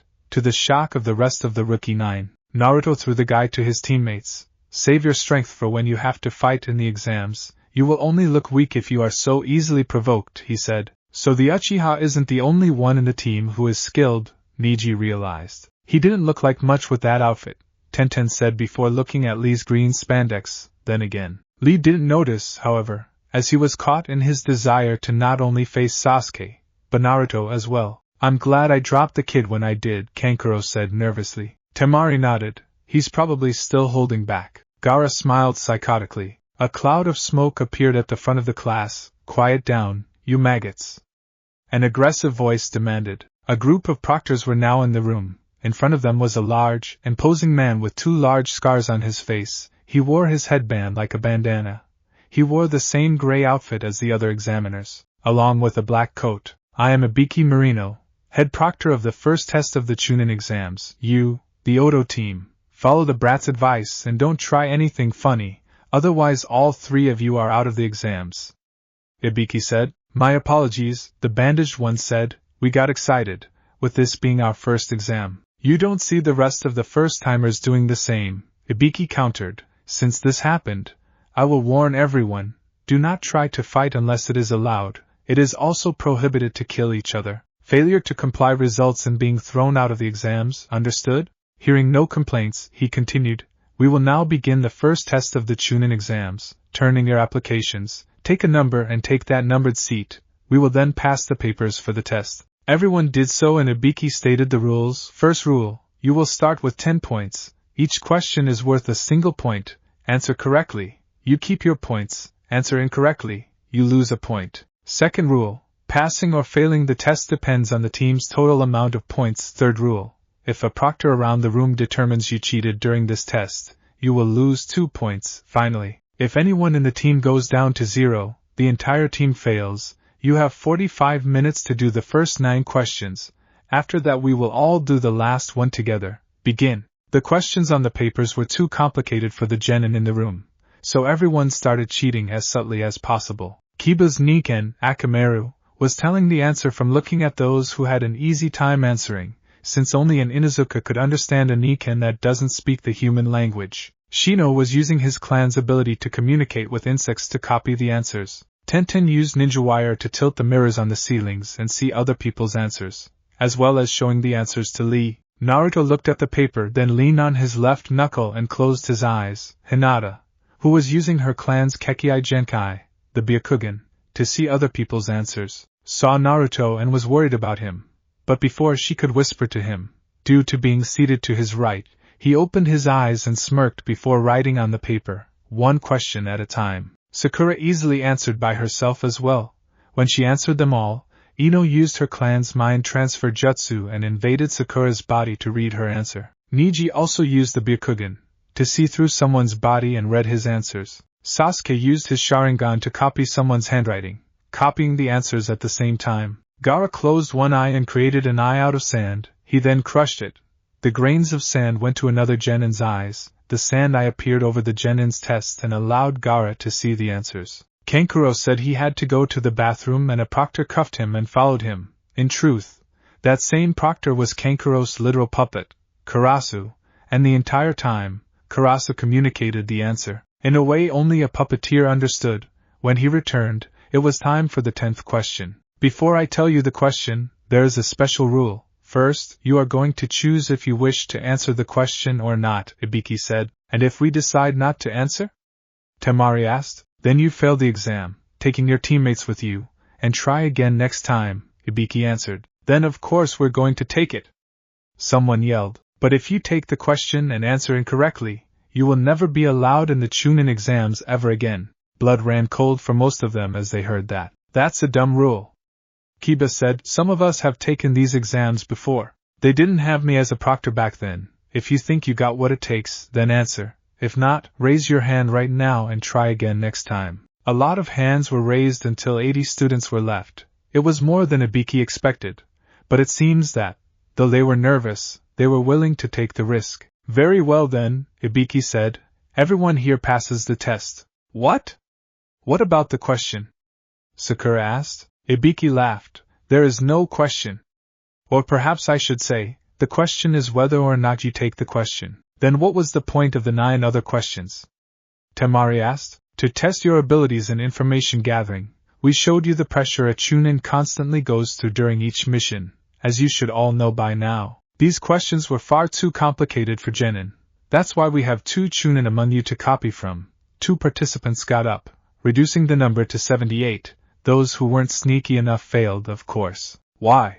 Ibiki removed his headband, revealing his heavily scarred head. It had punctures and burn marks, scaring the students. Naruto, however, respected that. This was a truly strong man right there. Information can be more important than life at times. On missions and on battlefields, that is why you must never reveal information when tortured. He put his headband back on. Information from a third party won't necessarily be accurate. If you get your information wrong, you could put your village at risk. That is why we force you to cheat to get the answers. I still don't agree to that 10th question, Temari said. And yet it is the most important one, Ibiki said. The 10th question was take or not take. Either you don't take and fail, or take and fail, if you answer incorrectly. Let's say you've become Chunin and you have a mission of taking a secret document.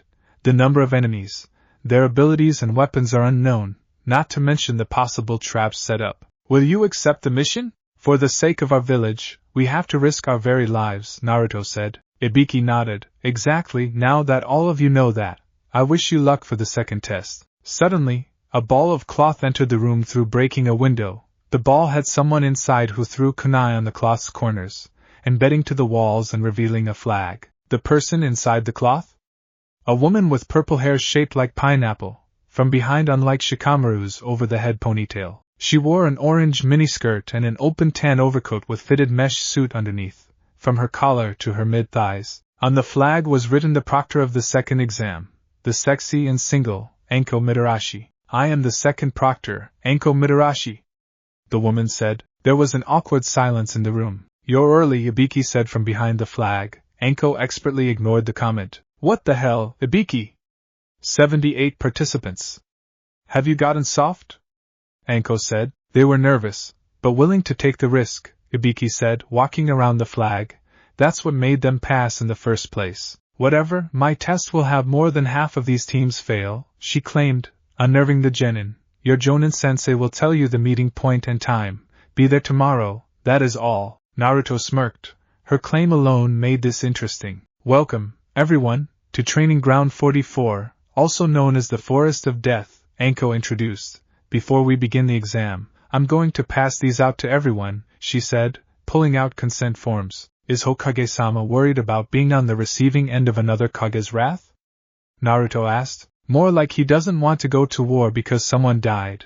So everyone will sign these, she said before handing the pile to Naruto, who took a paper before giving the pile to the person next to him. And so on and so forth. I will now explain the exam. It's basically a big survival match. The Forest of Death is a large circular forest surrounded by 44 gate entrances.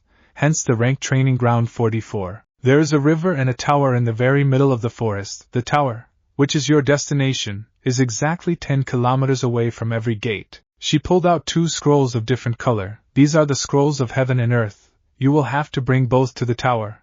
13 teams will get a heaven scroll and the other 13 will get the earth scroll. No matter what, half of the teams are guaranteed to fail, everyone realized. You need to reach the tower in the following 5 days, Anko added. Here are the rules. 1. A team must be full to pass. 2. If a member of the team dies, the team fails. 3. Don't open in the scrolls until you reach the tower. What happens if we do? Someone asked. That's a surprise, Anko grinned. As a Chunin, you will be handling top-secret documents. One day, this will test your reliability. Take the consent forms to the hut, and you will get your scroll. You'll also receive your gate number and start at the same time. Team 7 exchanged their forms and got a heaven scroll in Gate 12. When the gates opened, everyone rushed into the forest. As Team 7 made their way in the forest, they were attacked. A massive gust of wind separated Naruto from the team. "TCH, we're off to a bad start," he said before a shadow passed over him. He looked up and saw a massive snake. The snake wrapped its tails around him, to keep him still, before gobbling him whole. "Alright, that's disgusting," he said, "not staying in here longer than I have to." He tried piercing the snake's insides with a kunai, but that didn't work. He then created Kage Bunshins to inflate the snake until it burst. The snake had exploded. "Finally out," he said as his clones dispelled. "Now, I have to find those two." With Sasuke and Sakura, both genin were afraid. After that wind attack, a Kusanine came to them, seeking a fight. He simply flared his killing intent and they saw their death. This wasn't a normal nin. To get rid of the fear, Sasuke stabbed his thigh with a kunai before running away, only to be found again. Just as the Kusanine was charging toward them, he had to stop to avoid getting hit by shuriken. Naruto landed on a nearby tree. "You guys alright?" "Naruto!" Sakura cried out in joy. "Stay away from the Kusanine, Naruto!" Sasuke said. "He's way out of our league." "So you defeated the snake I sent your way, Naruto-kun?" the Kusanine asked. The way his body was extended and wrapped around a tree branch reminded Naruto of a snake. Sasuke pulled out the heaven scroll. "I'll give you the scroll, take it and leave us in peace," he said. The Kusanine smiled. "I see, you're smart. A prey's only hope for survival is to bargain with the predator." Sasuke threw the scroll at the Kusanine, only for Naruto to land between them and catch it, shocking the others. "You idiot! What are you?" Before Sasuke could say anything else, Naruto punched him straight in the face. "What the hell are you doing?" Sasuke asked as he caught himself. "You're the idiot," Naruto said. "If you looked at the thirst for blood in his eyes, you know he wouldn't let you go, even if you gave him the scroll. And there is the prey who knows he will be attacked no matter what, and therefore prepares himself to fight for his life," the Kusanine said, to Sasuke and Sakura's shock, as he licked his lips with a ridiculously long tongue. "I'll just have to kill all three of you to get the scroll." He rolled his left to show a tattoo. He then bit his thumb, drawing blood, applied it on the tattoo, and slammed on the tree branch. Kuchios no Jutsu.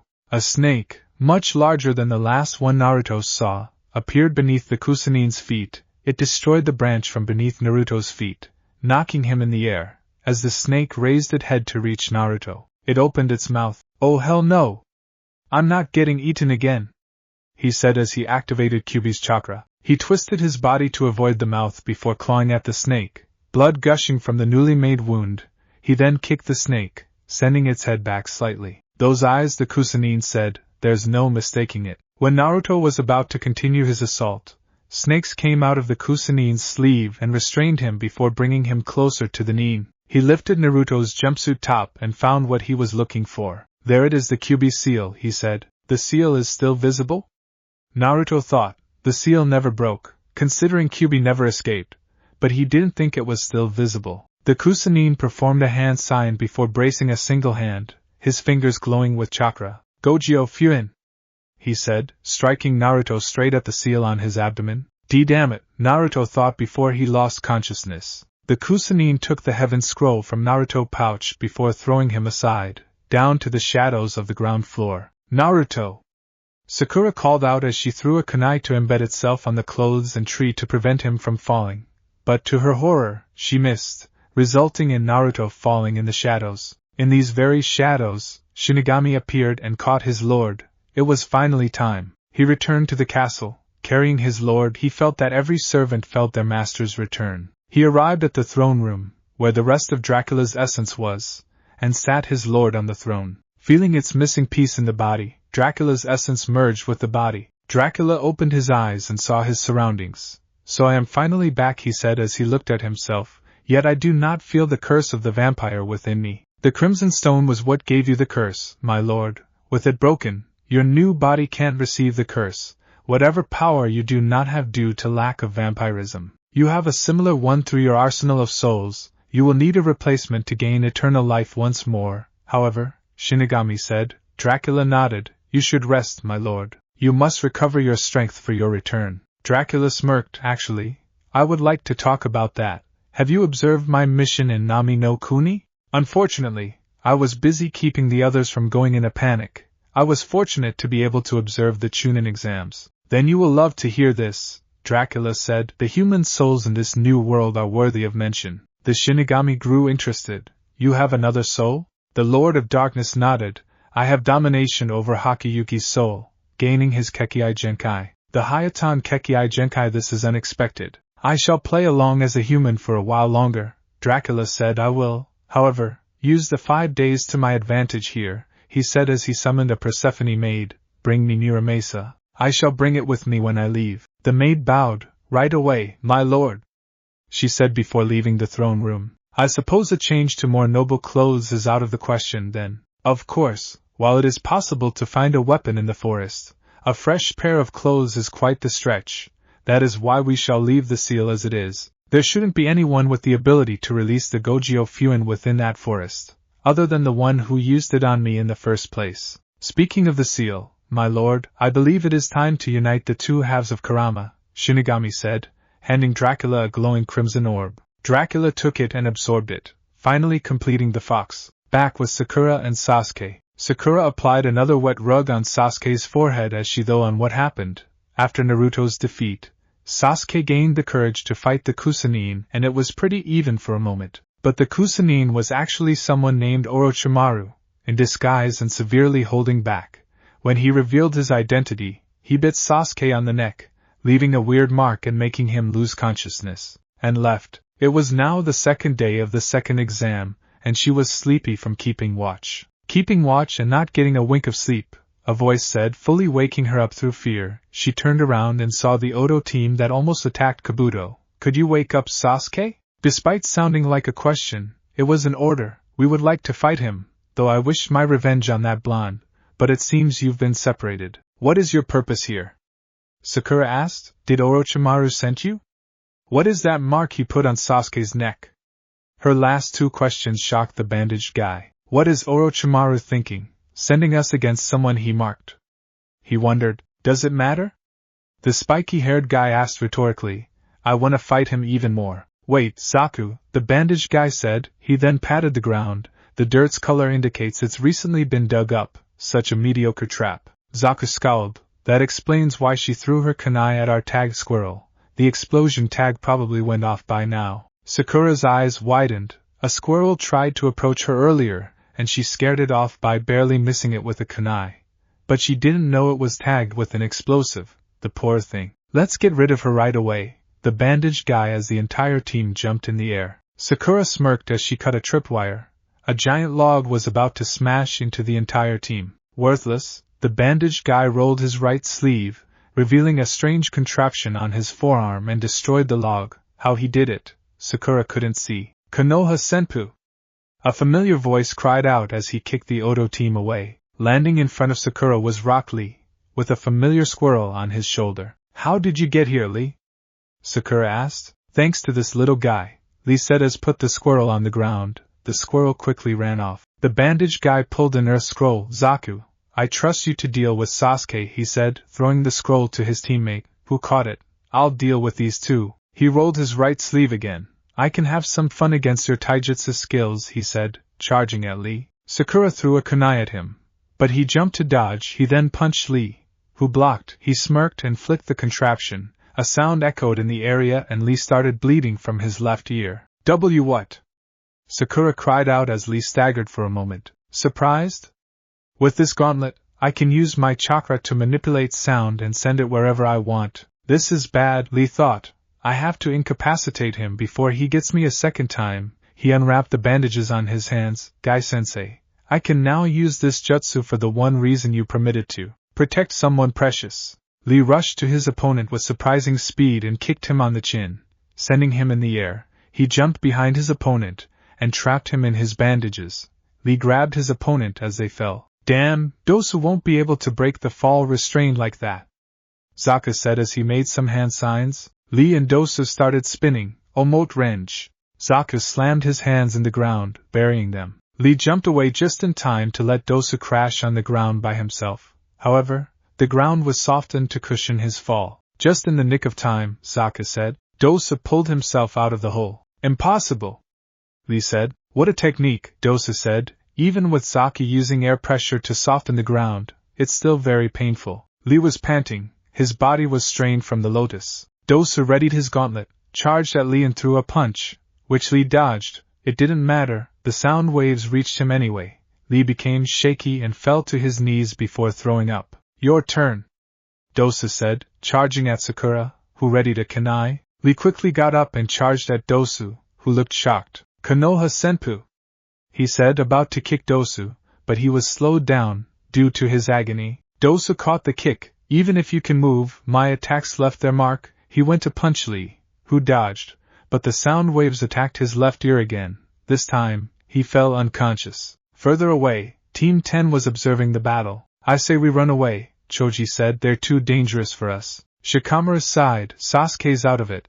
I don't see Naruto anywhere and Lee is defeated. Now, it's just Sakura. What do we do, Ino? We have to help them, Ino said before she sighed. But what can we do? We can't just jump in. Sakura tried throwing shuriken at Dosu, but Zaku appeared in front of him, and used air pressure to send the shuriken right back at Sakura. The girl of the Odo team appeared behind Sakura and grabbed her by her hair. Your hair is much softer than mine, she said, shaking Sakura's head around. If you have time to take care of your hair, train more. Are you trying to look good? She turned to her teammate Zaku. Killed that Sasuke guy right in front of her face. Zaku smirked. That sounds good, Kin. Sakura tried to get up, but Kin pulled on her hair. Don't move. Sakura started crying. She was useless once again. She wanted to be the one protecting someone, not being the one protected. Even as Zaku approached Sasuke's body, nobody noticed the dark chakra leaking out. Sakura pulled out a kunai. That won't work on me, Kin said. Sakura smirked at her. Who says it was for you? She asked as she cut her hair, shocking Ino to the core. Both of them let their hair grow long because they had heard a rumor that Sasuke liked long-haired girls. Kin caught herself and tackled Sakura, but she already used Kawarini to get away. Zaku sensed Sakura charging at him from the right. She threw some kunai at him, which he sent back with air pressure. Sakura once again disappeared with Kawarini. Is that the only jutsu she can do? He wondered aloud before looking up. Immediately finding her, he threw some kunai at her, then looked around, thinking she had used Kawarini again. He looked up in shock when he felt blood fall on his face. She crashed on him, rammed a kunai in his right arm and bit his left arm. To everyone's shock, Zaku started punching her head. Let go, you psychotic bitch! He kept punching her until he finally was able to push her away. Just as he was about to use air pressure on her, Team 10 appeared between them. They just keep swarming, and Dosa said. Konoha is certainly full of bugs. What are you two thinking? Choji asked, scared. These guys are too dangerous. It's troublesome. But we can't let Ino deal with this by herself, Shikamaru said as he kept hold of Choji by the scarf to prevent him from running away. That didn't stop him from trying. Go ahead and run, fat ass, Zaku taunted. Choji stopped. What did you say? Shikamaru thought. Any insult about weight is taboo to Choji. I said you can run away if you want, fat ass, Zaku said. Choji turned to Zaku with comical rage. I'm not fat. I'm big-boned, he yelled as he flared his chakra. Choji's teammates smiled. He was finally motivated to fight. All right then. Formation Ino. Ino started. Shika, Cho. Shikamaru and Choji followed before the latter made a hand sign, Baika no Jutsu.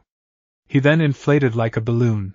His limbs and head retreated in his body. Nikuden Sasha, he said, rolling towards Zaku like a boulder going down a cliff. What the hell?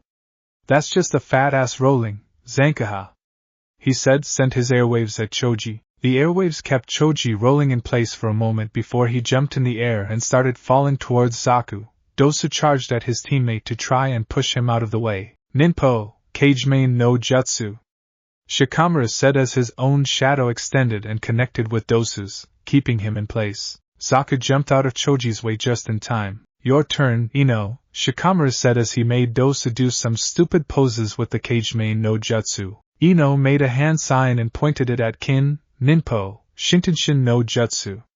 She said as her mind left her body and controlled Kin's body. Zaku was still dodging Choji. Damn it, Kin! He called out. Kin opened her eyes and pointed her kunai at her neck. If you try anything, I will kill this girl, she said, shocking Zaku and Dosu. You can just drop your scroll and leave. I'll free the girl once we can longer sense your chakra. She stopped speaking when they started laughing. Zaku attacked Kin and Choji with his airwaves, making Kin slightly bleed from her mouth and making Choji dizzy. The same injury appeared on Ino's body. Idiot girl, Zaku said. Our orders are to kill Sasuke Uchiha, not to get through the exams, Dosu explained. At that moment, the Kagemain no Jutsu stopped, freeing Dosu. So this jutsu only lasts 5 minutes, huh? Dosu said. Then there is the girl's jutsu, which allows her to leave her body and take control of another's.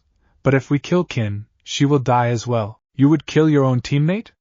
Shikamaru asked. Zaku aimed his hand at Kin. If we have to, he said. Shikamaru sighed. It's over. Choji punched the ground. Damn it! You almost had us, Zaku said. So pathetic, a voice above them said. Everyone turned to the source and saw Niji and Tenten.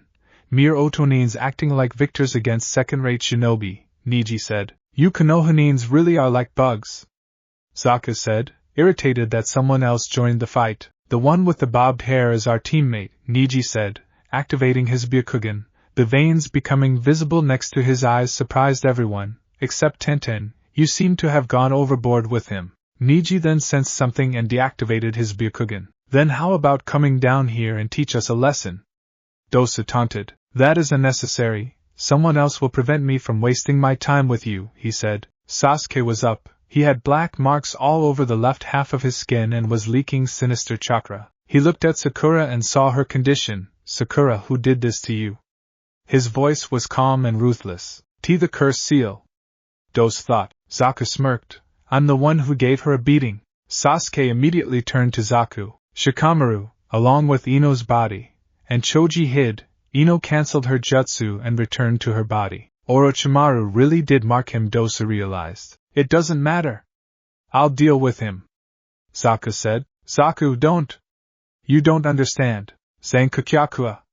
He called out as he sent air waves of mass destruction towards Sasuke and Sakura. The tree in front of him was completely destroyed. That'll teach you.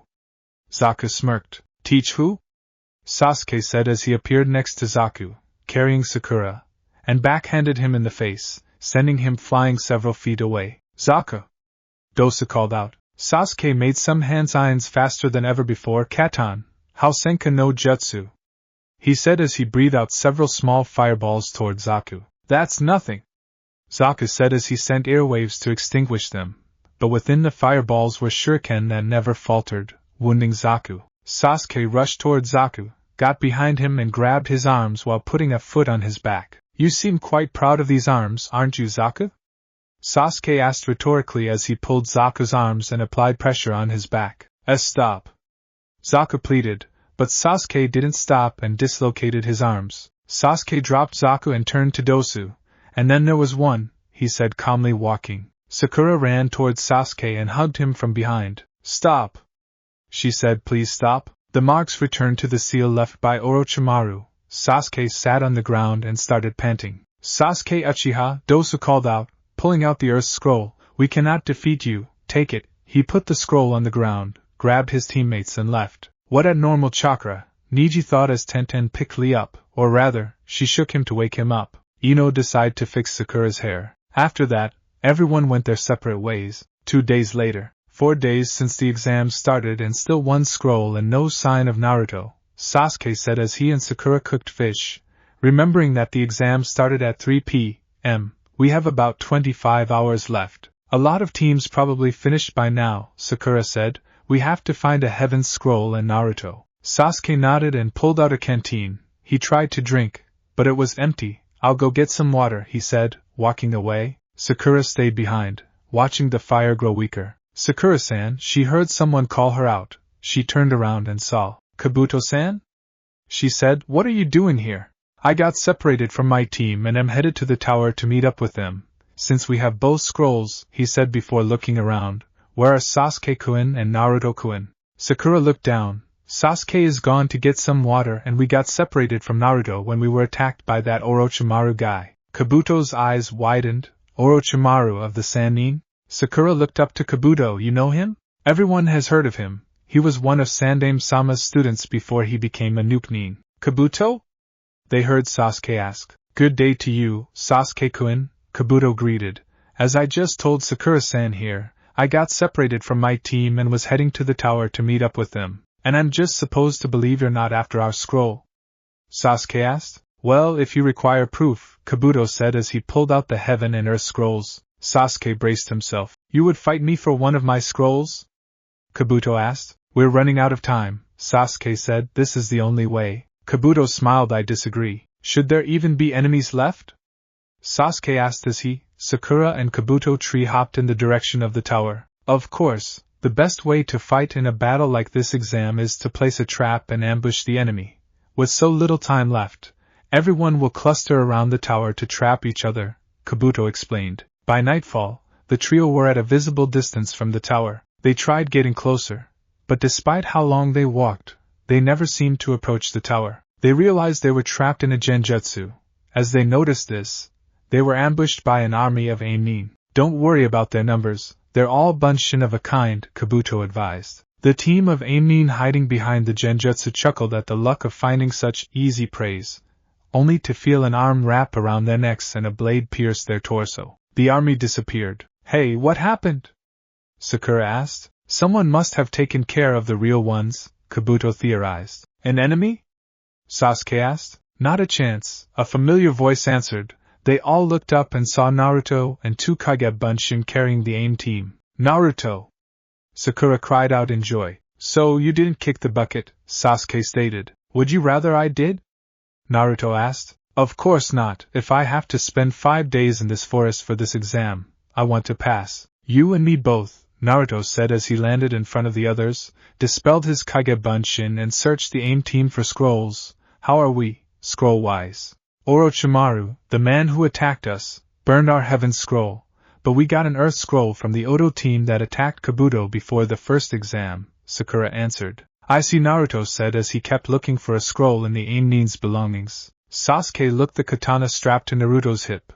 Where did you get this? Naruto pulled out a Heaven Scroll from the Aimnin and shrugged. I simply found it, and took it.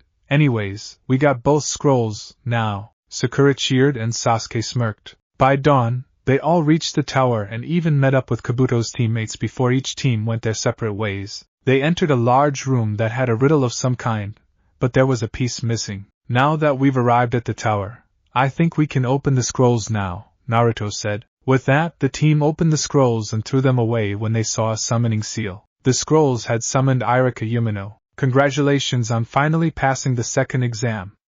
Iruka said, if you would allow me, before you take the few hours you have left to rest, I would like to complete my mission of describing the text for you. It is the principality for every chunin. The heaven written there means the mind. If you lack in that department, study to develop it. The earth is the body. If, like Sakura, your physical strength is your weakness, train yourself every day. If you have both heaven and earth, even the hardest of mission can become safe.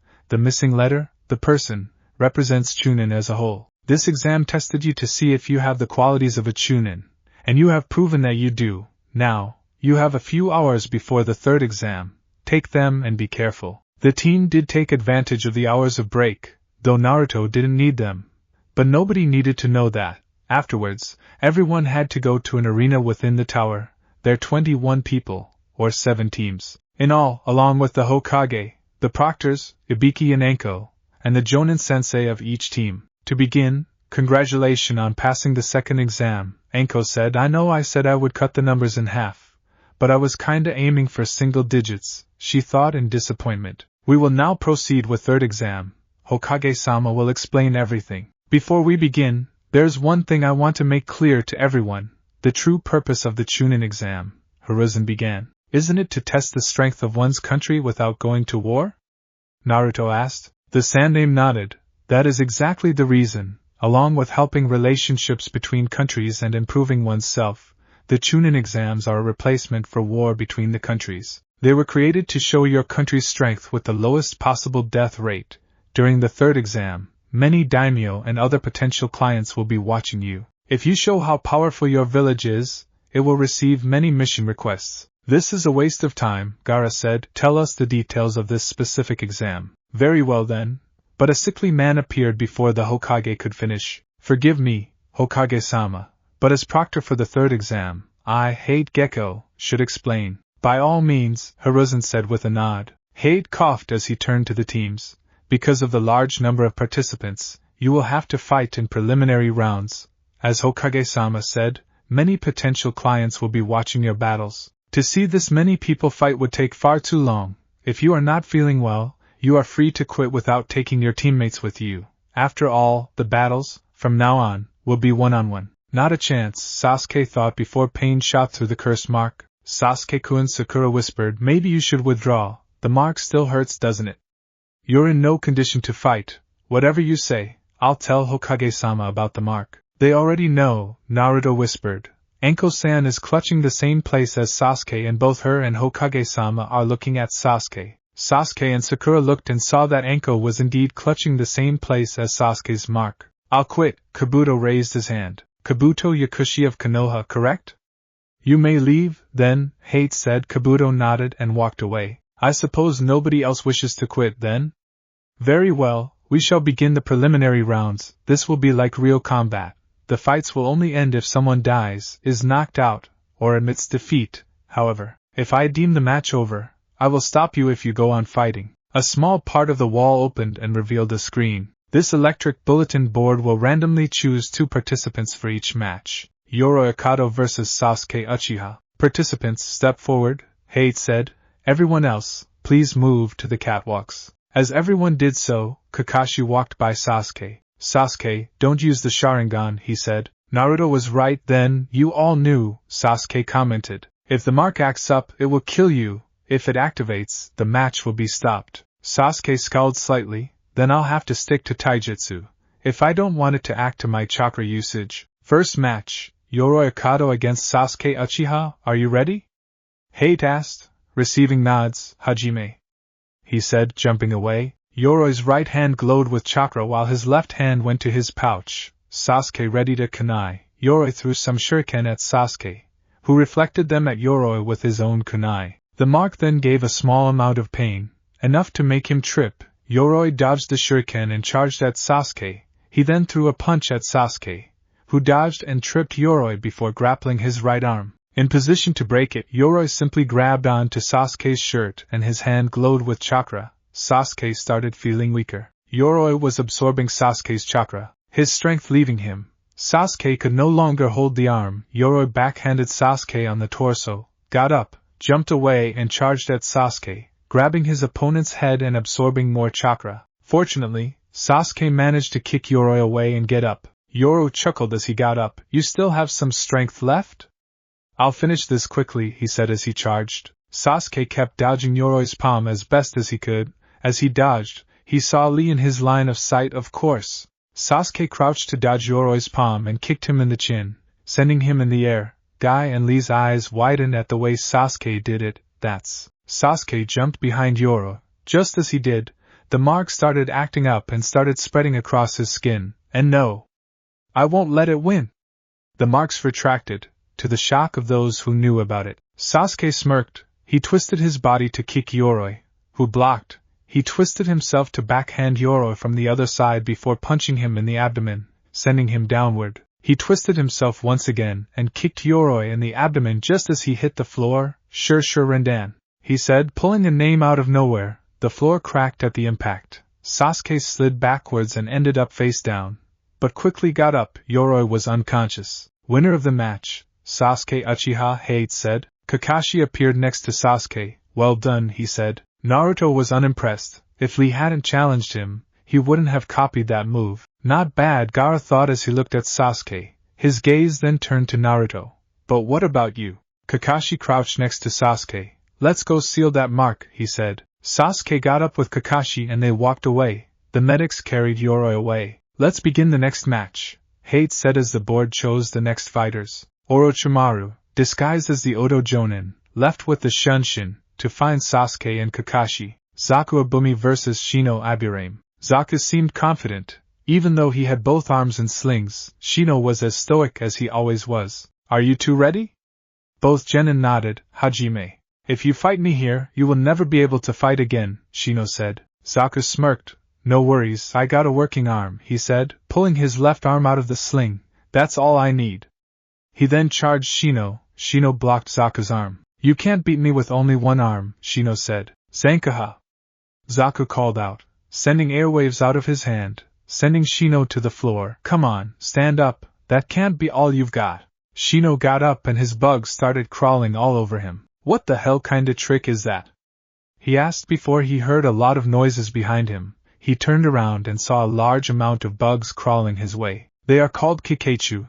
They attack their prey in groups and suck their chakra. Shino explained, if I attack you with this many bugs, you will never be able to fight again. It would be logical to give up now. Attack me with your left arm and the bugs will attack you. Attack them and I will attack you. You can't win. Always have a trump card. Zaku shook in rage. With a battle cry, he aimed his left hand at Shino. Don't underestimate me, he said, pulling his right arm from the sling and aimed his hand at the swarm of bugs. Always have a trump card, that's what you said, right? With another battle cry, he focused as much chakra as he could in his arms to send powerful airwaves. Unfortunately for him, his arms detonated, chakra flowing out of his arm. He cried out in pain. He looked at his hands. The air cavities were full of bugs. When I told you to give up, I sent my bugs to your arms to clog the cavities with their bodies. That was my trump card, Shino said before backhanding Zaku, knocking him unconscious. Winner, Shino Aburame. Hate said, though the only relationship we had was this mission, Zaku, I will avenge your loss. Dosa swore as he watched the medics carry Zaku away. Kakashi reappeared behind his students. Is Sasuke-kun alright? Sakura asked. Yes, he's asleep at the hospital, he said. Misumi Tsurugi vs. Kankuro. Unlike Yoroi with Sasuke, I won't go easy on you, Misumi said. Kankuro put his puppet, still wrapped in bandages, down. Talk all you want, it won't change my mind. Since both of you claim to be ready, Hajime. Hate said. I won't let you do anything. This will be a swift victory. Misumi said as he charged and went to punch Kankuro, who blocked with his forearm. Misumi's body extended and wrapped itself around Kankuro's limbs and neck. I can take my joints off their hinges and use my chakra to control my loosened body, Misumi explained. That's why I can strangle you until your bones break. Unless you give up, I'll keep going. I don't know what sort of tool you have in these bandages, but it won't help you when restrained like this. Give up or I'll break your neck. Kankuro smirked. Absolutely not. You want to die. You're the one who's going to die, Kankuro said before Misumi broke his neck. What an idiot. I got carried away and broke his neck. As he said this, pieces of Kankuro's face fell off. Kankuro's head did a literal 180. A face was behind a fake layer of skin. Now it's my turn. A distorted voice came from Kankuro's mouth as the fake layer was discarded, revealing a puppet, and multiple arms wrapped around Misumi, trapping him. The real Kankuro jumped out of the bundle of bandages. Strings of chakra were connecting his left hand to the puppet. I give Misumi tried to say, but was interrupted by the breaking of his own bones. Winner Kankuro. Sakura looked at Misumi as he was carried away by the medics. And I thought I was good at using my chakra. Sakura Haruno vs. Ino Yamanaka. I didn't think I'd be fighting you, Ino admitted. Neither was I, Sakura responded. Ready? Hajime. The fight started with a couple of dodged attacks before Sakura threw two kunai at Ino, who caught one and threw it to the other. Both girls charged at each other, with Sakura creating two bunshin. She increased her speed with chakra and managed to punch Ino in the face. Ino quickly got up and threw a shuriken at Sakura, who responded by deflecting it with one of her own. They then charged and exchanged a couple of blows before punching each other in the face at the same time, sending each other flying backwards.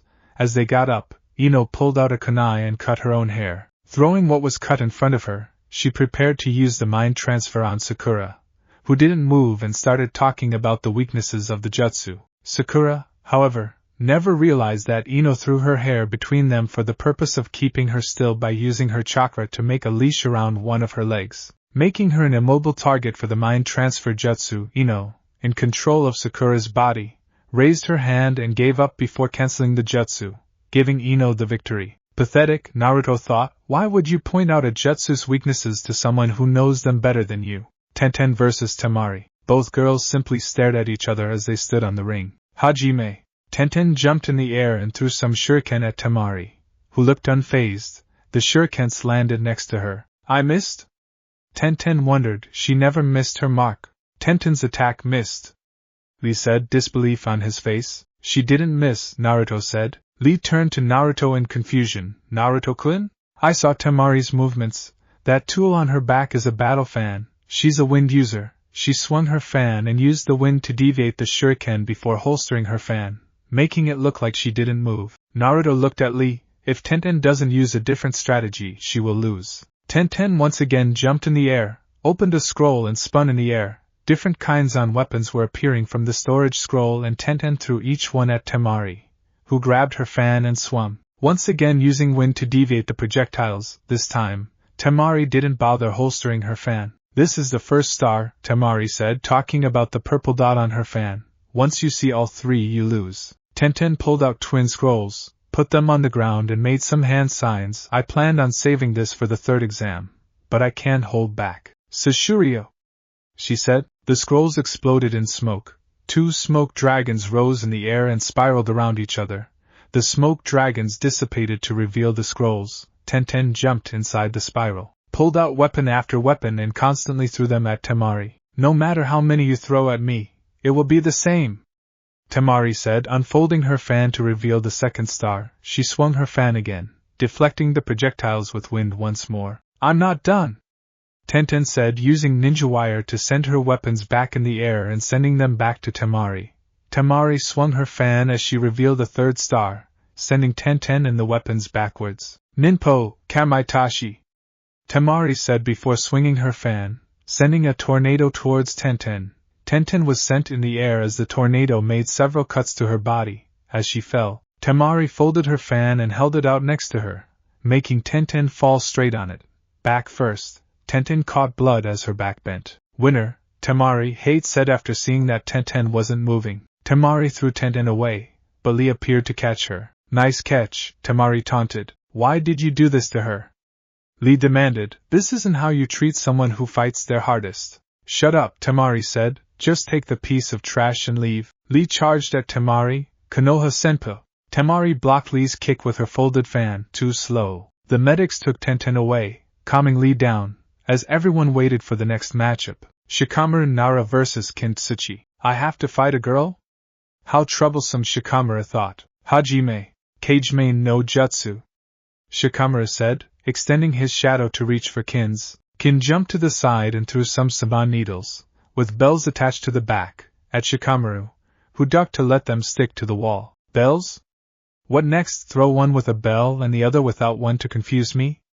Shikamaru taunted. You talk too much, Kin said, throwing more needles, which Shikamaru dodged. He then heard the sound of bells behind him and thought more were coming from behind, only to see that one of the earlier thrown had a string attached to it. Kin used that distraction to throw more needles, hitting Shikamaru. Phew, dodged a critical hit, Shikamaru said, pulling out the needles from his wound. While he did get hit, he managed to move enough that the needle didn't anything that would hinder him. Now, I won't get tricked. So you say, Kin said, pulling on the string again. Shikamaru then became wobbly and fell to his knees. These bells are special, Kin claimed. Their vibrations go directly to the eardrums and up to the brain. Then, it shows you a genjutsu. As she said this, Shikamaru started seeing multiple Kins. Kin then started throwing needles at him, hitting him once more as he didn't know which ones to dodge. She was about to throw more, but couldn't move. What? Shikamaru sighed in relief. Kageme no Jutsu, successful. What are you talking about? Shikamaru smirked. I control my shadow. I can shrink it to the point where it was your own string shadow, which it couldn't have won in the first place with the height you're holding it. He then held out his right arm, making Kin do the same. But how are you going to win like this? Kin asked. Shikamaru and Kin pulled out a shuriken each and threw them at each other. Shikamaru literally bent backward to dodge, with Kin doing the same, only for her head to hit the wall, knocking her unconscious. Winner, Shikamaru Nara. So I'm the only one left, Dosa thought as the medics took Kin away. Naruto Uzumaki vs Kiba Inuzuka. Finally, Naruto said. Piece of cake, Kiba boasted as he looked at Naruto. Noting the following silence, Hate assumed they were ready. Hajime. Akamaru jumped out of Kiba's jacket. Kiba crouched, Gijia Ninpo, Shikyaku no Jutsu.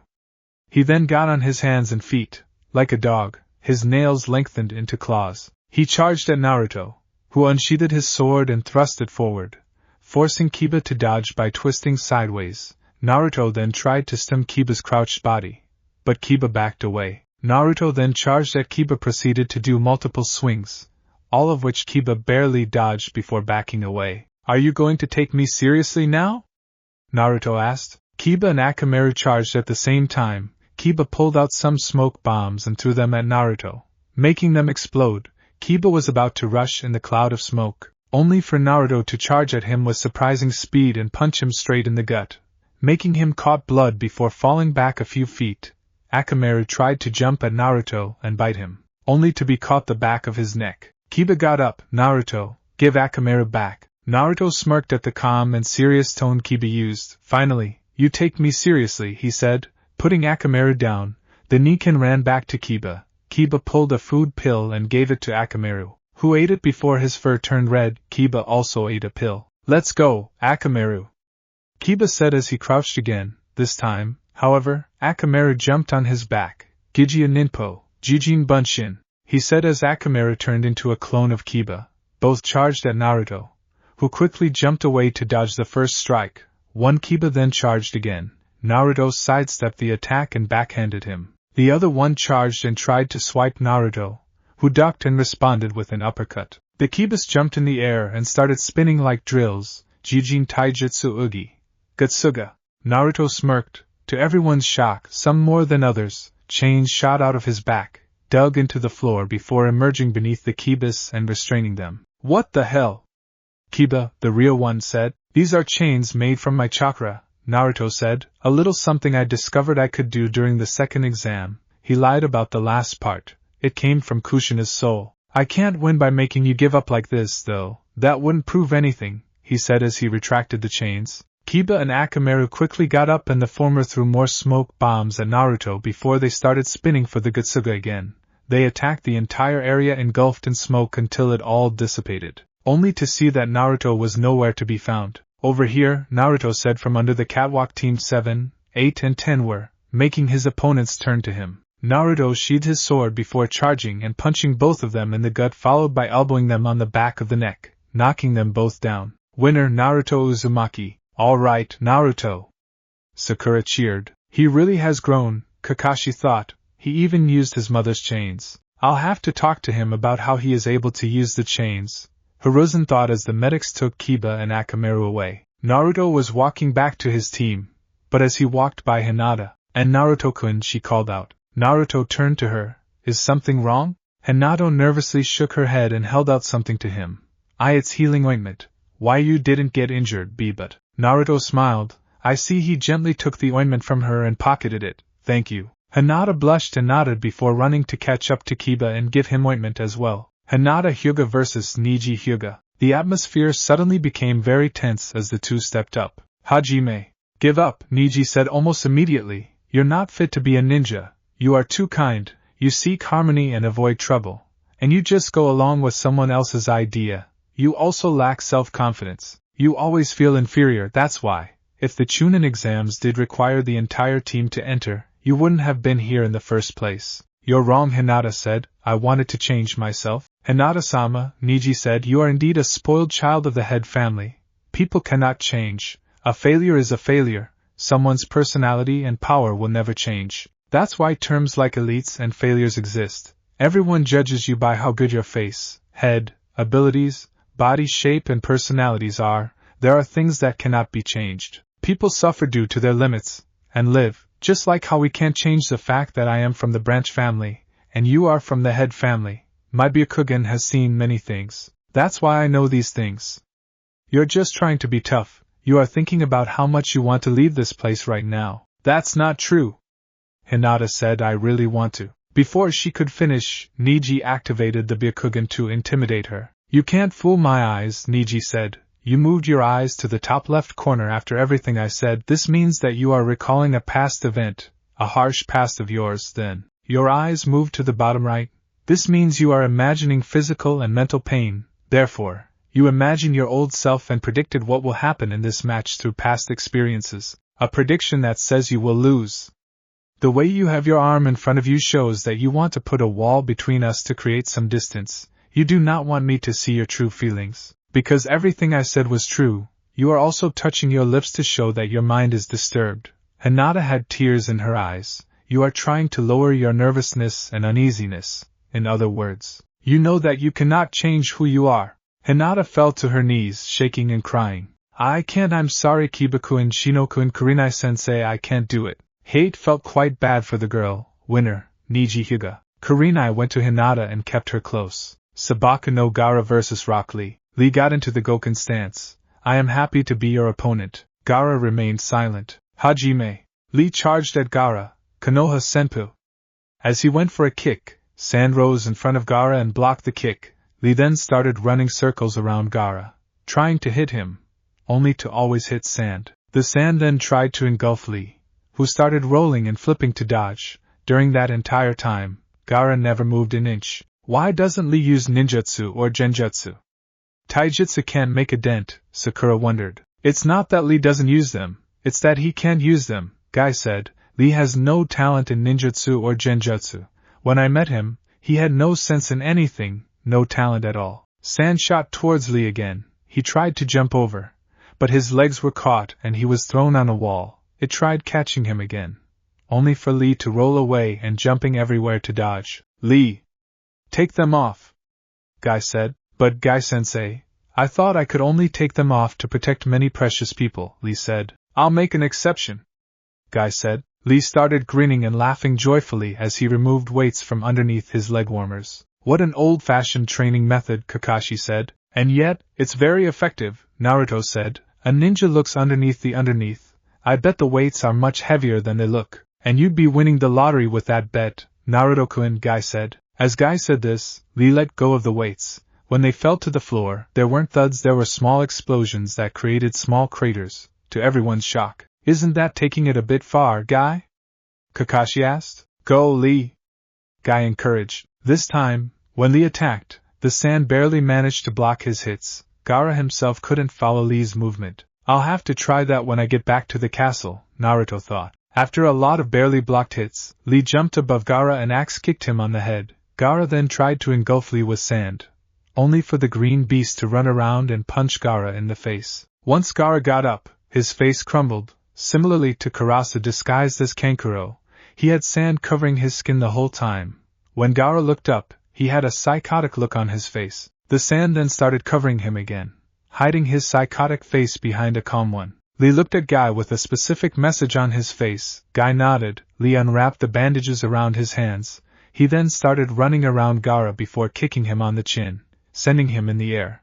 But, because of the sand armor's weight, he wasn't very high. Lee jumped and continuously kicked Gaara higher up in the air. Guy closed his eyes and prayed that Lee would finish the battle with this move. As this happened, Lee winced at the strain the technique already did to his body. He then wrapped his bandages around Gaara and grabbed him before spinning around as they were falling. Omote wrench! Lee called out. Both crashed into the floor, making a crater and a lot of smoke. Lee jumped out of the crater, panting, as he looked at Gaara, whose entire body was cracked. Pieces of the sand armor fell inside, revealing that the armor was hollow. When did he escape? Guy asked wide-eyed. When you closed your eyes and prayed, Kakashi answered. Lee winced at that very moment, giving Gaara an opportunity, Naruto explained. Gaara appeared behind Lee, chuckling. He sent his sand at Lee, who tried blocking but was knocked back. This repeated itself a couple more times. Why isn't Lee dodging? Sakura asked. The Omote wrench puts a strain on the body. He can barely move, Guy answered. Gaara sent his sand at Lee once more, only for Lee to start dodging after finally regaining some speed. How is Lee healed from the strain? Sakura wondered. Because, in Konoha, the lotus blooms twice, Guy answered, shocking Kakashi. You didn't, Kakashi realized. I did, Guy answered. To teach the boy how to open the 8 gates and the Ura-Range. How many gates can he open? 5 gates. What are those 8 gates and the Ura-Range? Sakura asked. The 8 gates manipulation is a preparation of taking off limiters to use the Ura-Range, Guy explained. In the chakra system, there are 8 gates in each part of the body. The gate of opening, the gate of healing, the gate of life, the gate of pain, the gate of limit, the gate of view, the gate of wonder and the gate of death. These areas have the greatest concentration of chakra in the body. They constantly controls the chakra that flows in one's body. The lotus unfastens those controls with force and grants the user more than 10 times more power, Kakashi explained. Omote Renji opens the first gate. It unfastens the control of the brain and enables the user to use their muscles at their limits, Guy said. And the Ura Renji? Sakura asked. It opens the second gate and forcefully increases one's strength. After opening the third gate, the Ura Renji is carried out, Guy answered. But if the Omote Renji strained his body so much, Sakura trailed off. Indeed, by opening all 8 gates, you gain temporary power surpassing a Hokage, at the cost of the user's life. If the name of the 8th gate is anything to go by, Naruto commented. To Sakura's horror, Kakashi nodded before turning to Guy. I have no intentions of prying into what that boy is to you, and I won't tell you to leave personal affairs out of this, but there is such a thing called limit. What do you know about him? Guy asked, looking at Kakashi with piercing eyes. He has something precious that he must protect and prove to everyone, even at the cost of his life. That is why I wanted to turn him into a man who could hold on to those words, that is all. Lee panted as he crossed his arms in front of his face. Guy-sensei, it is time for me. His chakra flared as his skin turned red. To protect my ninja way. Gate of life, open. He's going to make his move, Kakashi said. Not yet, Guy countered. Lee crouched, his chakra flaring even more. Gate of pain, open. Kakashi was awed. This isn't the result of hard work alone. Is he a genius as well? Lee charged at Gaara, with greater speed than before, and kicked him in the chin to send him in the air. Lee appeared over Gaara and punched him, sending him backwards, before appearing behind him and punching him again. This went on as seemingly never-ending aerial combo. Gate of limit, open! Lee called out. He then punched Gaara in the gut, attaching his bandages to Gaara's scarf. Before Gaara could fall on the floor, Lee pulled the bandages. As Gaara rose into the air, Lee gave a powerful punch and kick to the gut, sending Gaara to the floor. Ura Renji. Gaara's gourd turned into sand as he crashed. Lee fell, his skin returning to its normal shade. When the dust dissipated, Gaara was revealed. The sand had cushioned his fall, even if it was slight. He raised his hand towards Lee, making sand head towards him. Lee couldn't get up, he could barely crawl. The sand grabbed his left leg and arm. Sabaka-Q! Gaara said, closing his fist. Lee cried out in pain as his left limbs were crushed before falling unconscious. More sand rushed towards Lee. Die! Gaara demanded. Before the sand could engulf Lee, Guy stepped in and repelled the sand. Why? Gaara asked. Why did you help him? He's an important student that I love, Guy answered. Gaara got up, the sand returning as his reformed gourd, and walked away, knowing he had won the moment Guy stepped in. He didn't feel like continuing. Hate was about to announce the winner, but something surprised him. Lee was up. He was standing on his right leg and had gotten into the Goken stance. His face was low enough that his eyes were shadowed. Lee, Guy said as he approached his student. Stop it. It's over. You shouldn't. He stopped himself when he noticed something. Lee's eyes were glazed over. Even unconscious, he stands up to fight, Naruto said with a voice filled with respect. Lee's determination was worthy of even the greatest of Belmonts. Guy was crying in pride for his student as he hugged him. Winner, Gaara. Despite the moment he said it, Hayate's tone did not break the moment. The medics ran towards Lee as Guy let him down on the floor. They inspected his body to see the damages. One of them stood up and led Guy away to talk to him as the other two placed Lee on the stretcher and took him away. The one medic told Guy that Lee's bones are fractured in multiple places and his muscles were torn up. He could recover, but his body may never handle shinobi life again. The Jonin took it hard. He was shaking, trying to hold back his tears. Once the atmosphere calmed down, it was time for the final match. Choji against Dosu. Hajime. Choji used Baika no Jutsu to expand his body size and hide his ears inside his body, and used Nikuden Sensha try and roll over Dosu, who kept dodging until Choji crashed into a wall. Dosu then punched Choji, but, due to the latter's expanded state, it was ineffective. My ears are covered. You can't get me like that. So you say, Dosu said before flicking his gauntlet. The sound echoed through Choji's body and rendered him unconscious.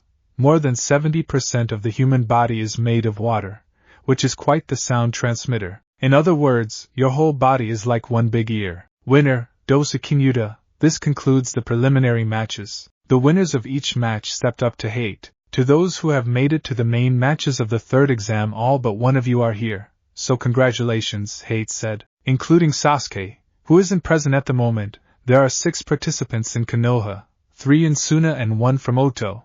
Hiruzen thought as he looked at the Konoha winners, Naruto, Neji, Ino, Shikamaru and Shino. I will now explain the main matches of the third exam. They will be shown in public. We wish for all of you to show off your abilities as your country's representative power, therefore, to let you train and create new tactics. The third exam will be in 1 month. After all, we do have to prepare for everyone's arrival. Announce to the feudal lords and head ninja of individual countries that the preliminary exams have ended. Time is needed to gather everyone for the main matches. Each of you will randomly pick a number inside the box Anko is holding. Everyone take turns, Anko said as she walked to each participant. After everyone picked a number, Ibiki asked to say aloud. 9 Dosa said, 1 Naruto said, 8 Tamari said, 5 Kankuro said, 3 Gaara said, 7 Shikamaru said, 2 Neji said, 6 Shino said, 10 Ino said. That leaves Sasuke Uchiha with 4, Ibiki said as he wrote something on a notepad. We will now tell you the matchups for the third exam, Ibiki. Yes, Ibiki showed a tournament-style drawing. Match 1, Naruto Uzumaki vs Neji Hyuga. Match 2, Sabaka no Gaara vs Sasuke Uchiha. Match 3, Kankuro vs Shino Aburame. Match 4, Shikamaru Nara vs Tamari. Match 5, Dosa Kinyuta vs Ino Yamanaka. If it's a tournament, does it mean only one of us can become Chunin? Shikamaru asked. That's not how it is, Hiruzen said. There will be judges, such as myself, the Kazekage, as well as the feudal lords and head ninja of other countries, who will be potential clients. They will grade you, and if you are qualified to be Chunin, even if you lose in the first round, you will become Chunin. That means everyone here can become Chunin? Tamari asked. Yes, as well as nobody, the Hokage answered. The more matches you fight, the more chances you have of showing off your skills. That is all. See you all next month. Before Naruto could leave, however, the Hokage asked to speak to him. Is there a problem, old man? Naruto asked. I was simply wondering when, accurately, you started being able to use those chains. About after that Orochimaru guy struck me in the gut with the Gojyo Fuin. I think he called it, he lied. As I thought, Kushina restrained the Kyuubi with her chains for years, so of course the fox would try to block the ability. Now that he can use them, though, it shouldn't be a problem, the old man thought. The Gojyo Fuin? Such a seal disrupts the chakra control of the victim. Show me the seal, Naruto-kun. I will remove it. You will? Thanks, old man, Naruto said, raising his shirt to reveal the seal. Hiruzen braced his hand the same way Orochimaru did. Gojyo Kaien, he said, hitting the seal. Naruto coughed a little at the blow. Thanks, old man, Naruto repeated. You're welcome, Naruto-kun. Now, off you go. You have training to do. Naruto left and, the moment he was alone, disappeared in a shadow to return to the castle. It was finally time. The seats were full of people. The Hokage and Kazekage were at their own booth, and Naruto had just arrived, and his new appearance surprised everyone. He was now a few inches taller than Neji.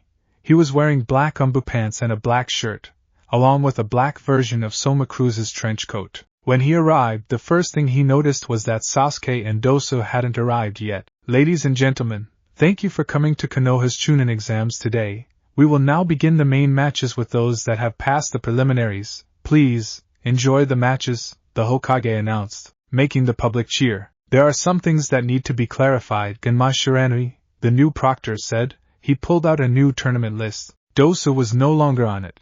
To Ino's surprise and relief, it meant that she would face the winner of Shikamaru and Tamari's match. Sasuke isn't here yet, Naruto commented. If he isn't here in time for his own match, he will be disqualified, Genma said as he pocketed the list. Anyways, despite the different arena, it's just the same as in the preliminaries. The match ends if someone dies or gives up, but if I declare the match over, I will stop it. Now, the first match is Naruto Uzumaki vs Neji Hyuga.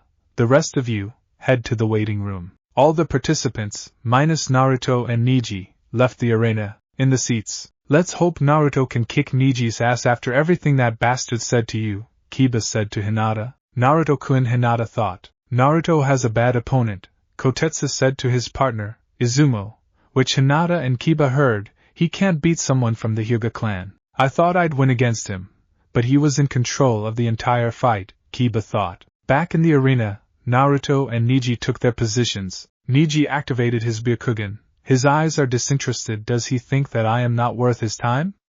That he is superior to me? Naruto's eyes greatly insulted Neji. Hajime, Genma announced. Watch closely. Hanabi, Hayashi Hyuga, Hinata's father, said to Hinata's little sister, Hanabi, the Hyuga Kekkai Genkai is strong in Neji. Yes, father, a little girl of Konohamaru's age said. Naruto unsheathed Muramasa as Neji slowly walked closer to him. You would fight me at close range? Neji asked. You cannot defeat a Hyuga this way. You cannot defeat me, period. I am destined to win. What do you know about destiny?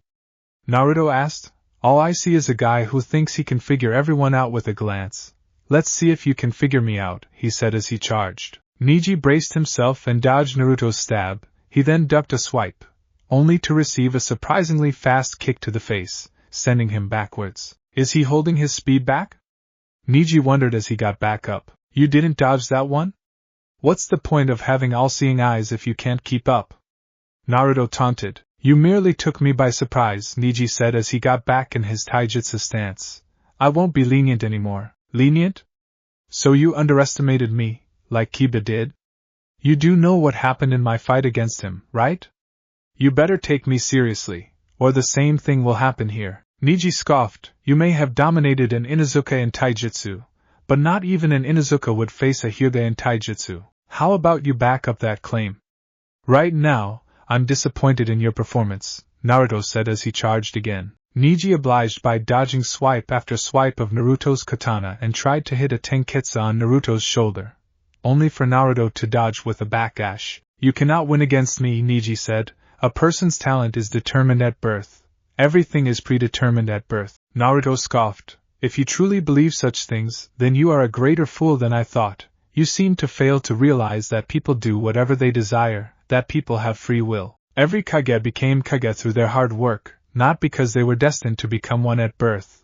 Life wouldn't be worth living if everything was already written. You are the fool if you truly believe hard work is the answer, Neji said. You are pathetic, Naruto said. I will show my hard work. He then took off his trench coat and threw it on the ground. It made a louder thud than expected. A weighted coat? Neji wondered before his eyes widened. Naruto was behind him and had kicked him, sending him to the ground. Well? Where's your destined victory?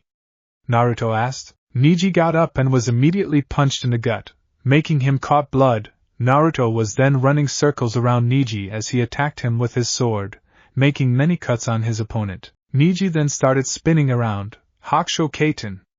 A spinning barrier of chakra appeared around him and hit Naruto, sending him backwards. What? The knowledge of Kaiten isn't accessible to the branch family.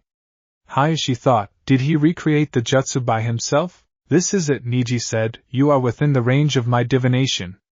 Neji said as he got in a different stance. Jikenko. Hakurokujian Sho. He charged and tried to strike twice at Naruto, who disappeared and reappeared a few steps away. Nisho! Then 4 more times, only for the same thing to happen. Yansho! Then attacked twice as much as the last time until Rokujian Sho. He tried to palm Naruto right on the torso, only for the same dodge to happen. Despite missing, every movement was made with precision. Hayashi thought. Hizashi, if only you had been the one born first. How did you keep dodging?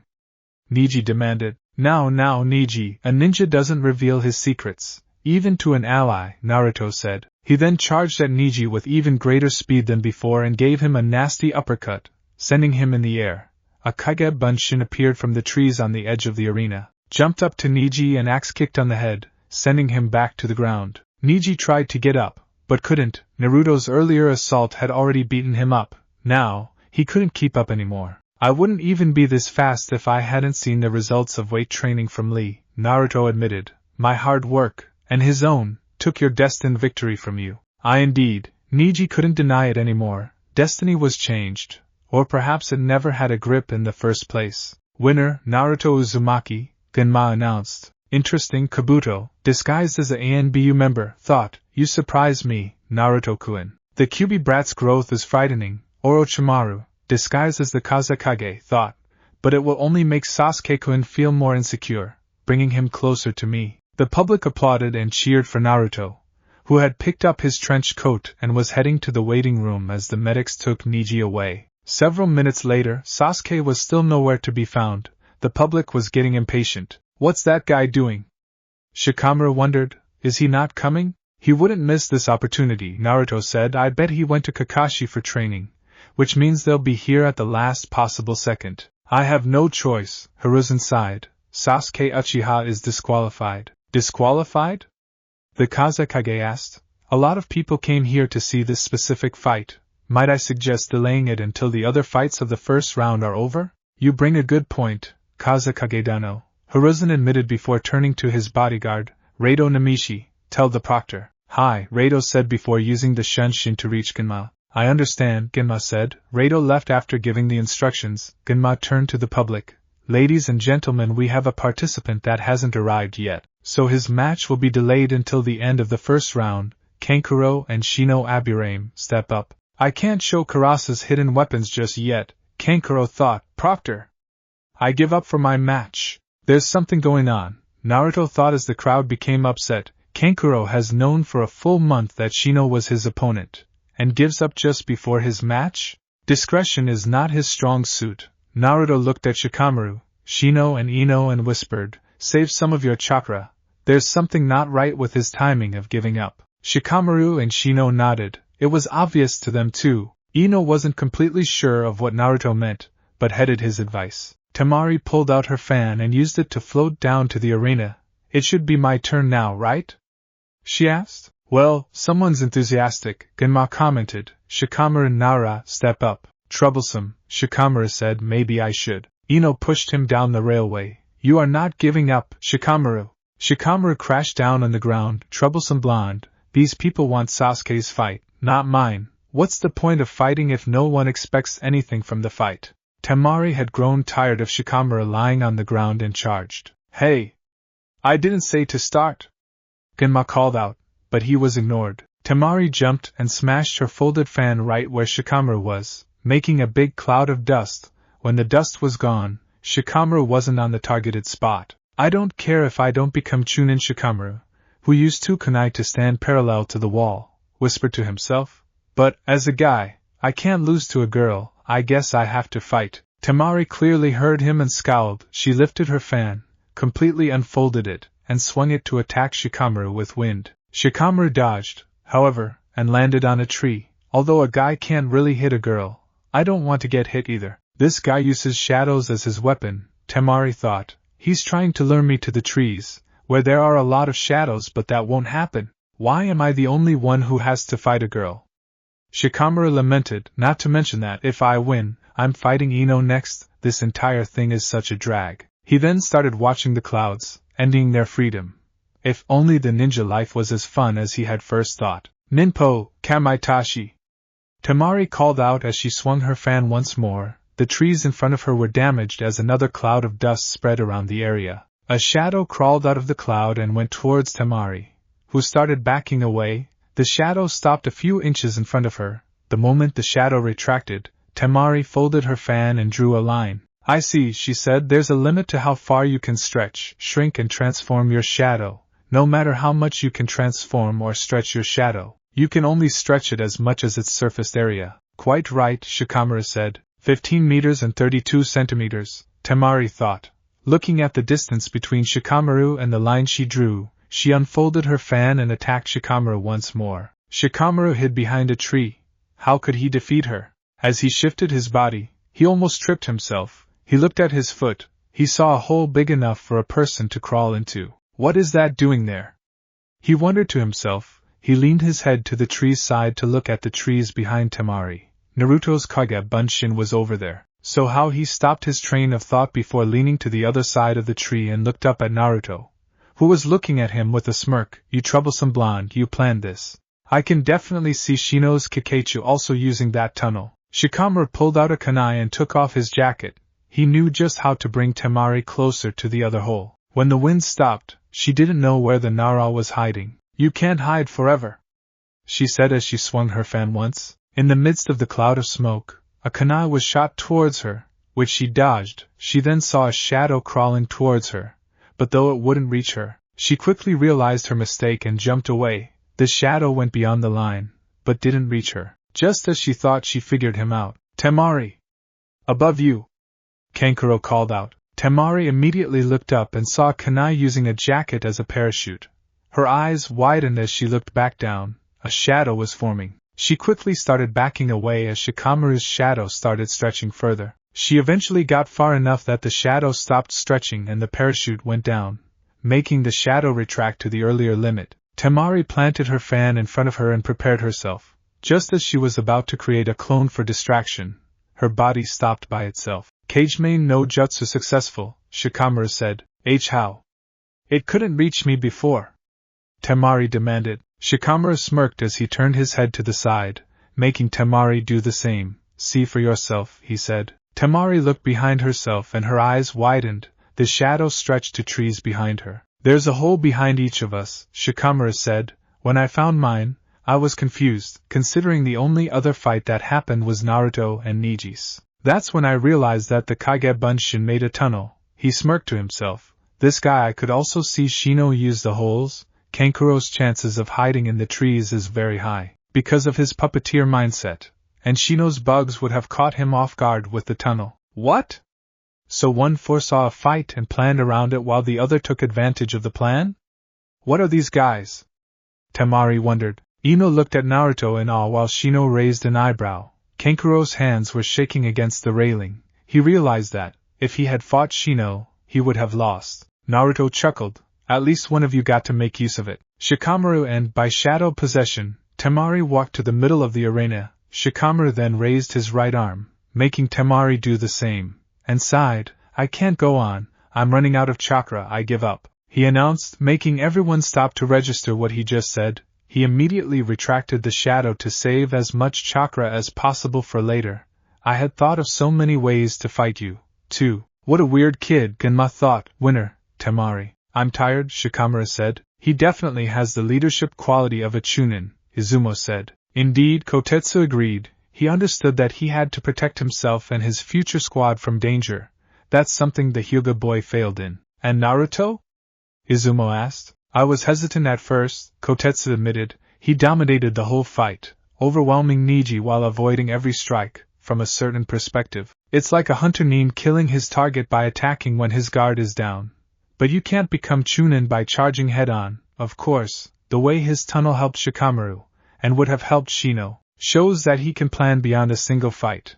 I say he has great chances. Izumo agreed. Outside of the arena, two Konohanin were guarding the entrance as they saw Lee and Guy approach. Welcome, you two, the first one said. Hurry to the stage, the second one said. Unfortunately, most of the first round matches are over, with only the Uchiha's fight left. Lee looked shocked.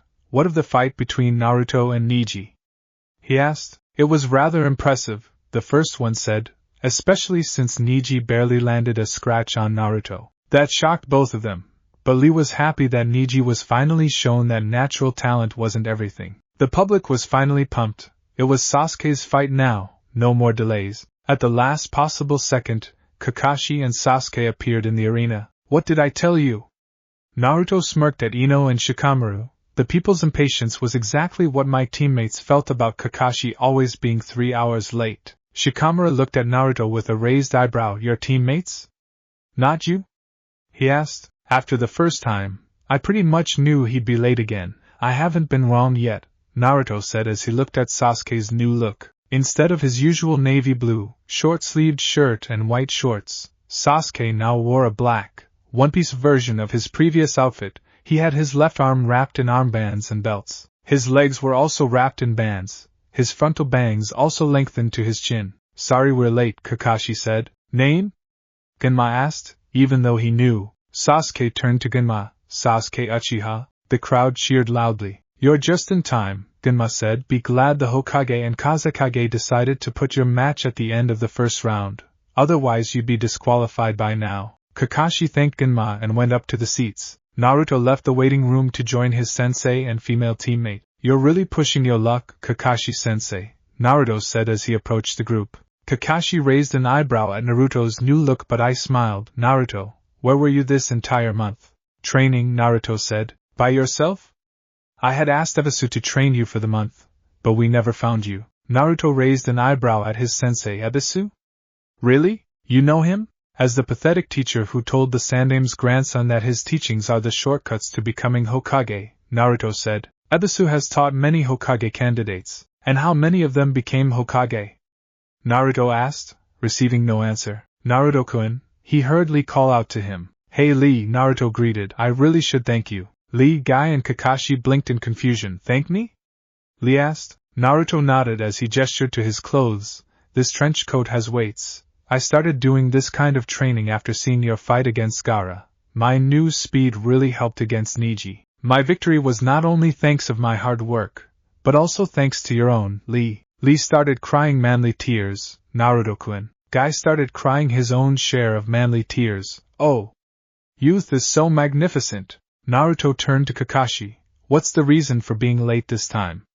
He asked. I just wanted to give Sasuke a little more time to train, Kakashi answered. Naruto's eyebrow rose. A legitimate answer from you, that's a first. Kakashi-sensei, Sakura called out. There was a bruise on Sasuke's neck. Don't worry about that anymore, Kakashi smiled. That seemed to cheer her up. The public then started cheering. It's about to start, Naruto said. Let's see what kind of training my self-proclaimed rival went through. Do you not see Sasuke as your rival? Kakashi asked. He sees me as one because I defeated an enemy that he couldn't, Naruto said. Kakashi patted Naruto's shoulder. I know it's hard to be reminded of your first kill, he said. I've managed after the beginning, Naruto said, inwardly smirking. Sasuke and Gaara got into position. The rules are the same as in the preliminaries, Ganma explained to Sasuke. You should know what stops a match. I do, Sasuke said. Then you two are ready, Hajime. Ganma said as he jumped away. Gaara's sand started pouring out of the gourd before he got a headache. Don't get so mad at me, Mother Gaara muttered. The blood of those earlier fools was foul. This time, the blood will be much better. Sasuke jumped away and threw a couple of shuriken at Gaara. But the sand blocked the projectiles and created a Sunabunshin.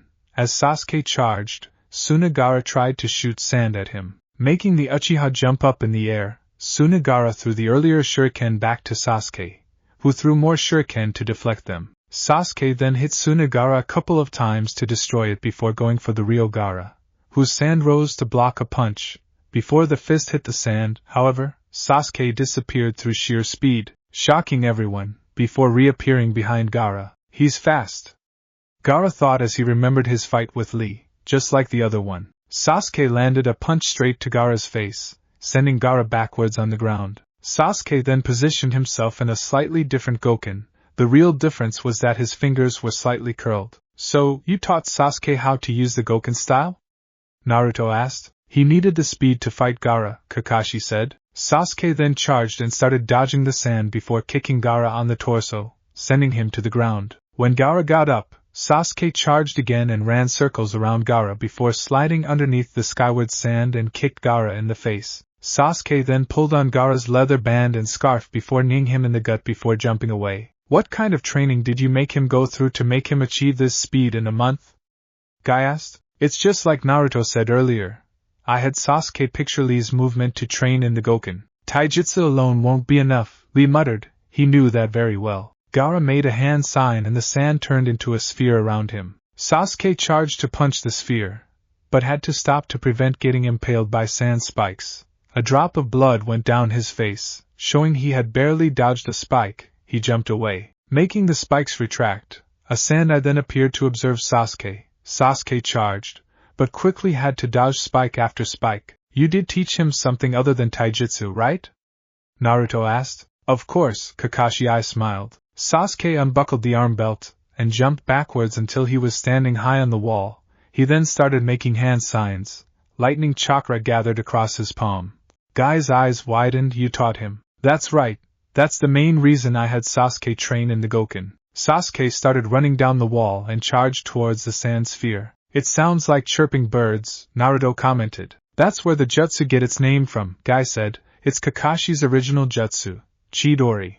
The 1,000 birds. It's an assassination jutsu. Sasuke sidestepped the spikes and thrust the Chidori on the sphere, piercing it. You were reckless to teach him such a jutsu, Guy told Kakashi. You're not the best person to tell me that, Kakashi said before looking at Lee. Right, Lee? Lee and Sasuke are different, Naruto said, catching the group's attention. Sasuke's greatest desire is to kill his brother. You taught an assassination jutsu to a guy who seeks revenge. Reckless is a massive understatement. Back in the arena, Gaara was confused at the feeling of something dripping down his skin.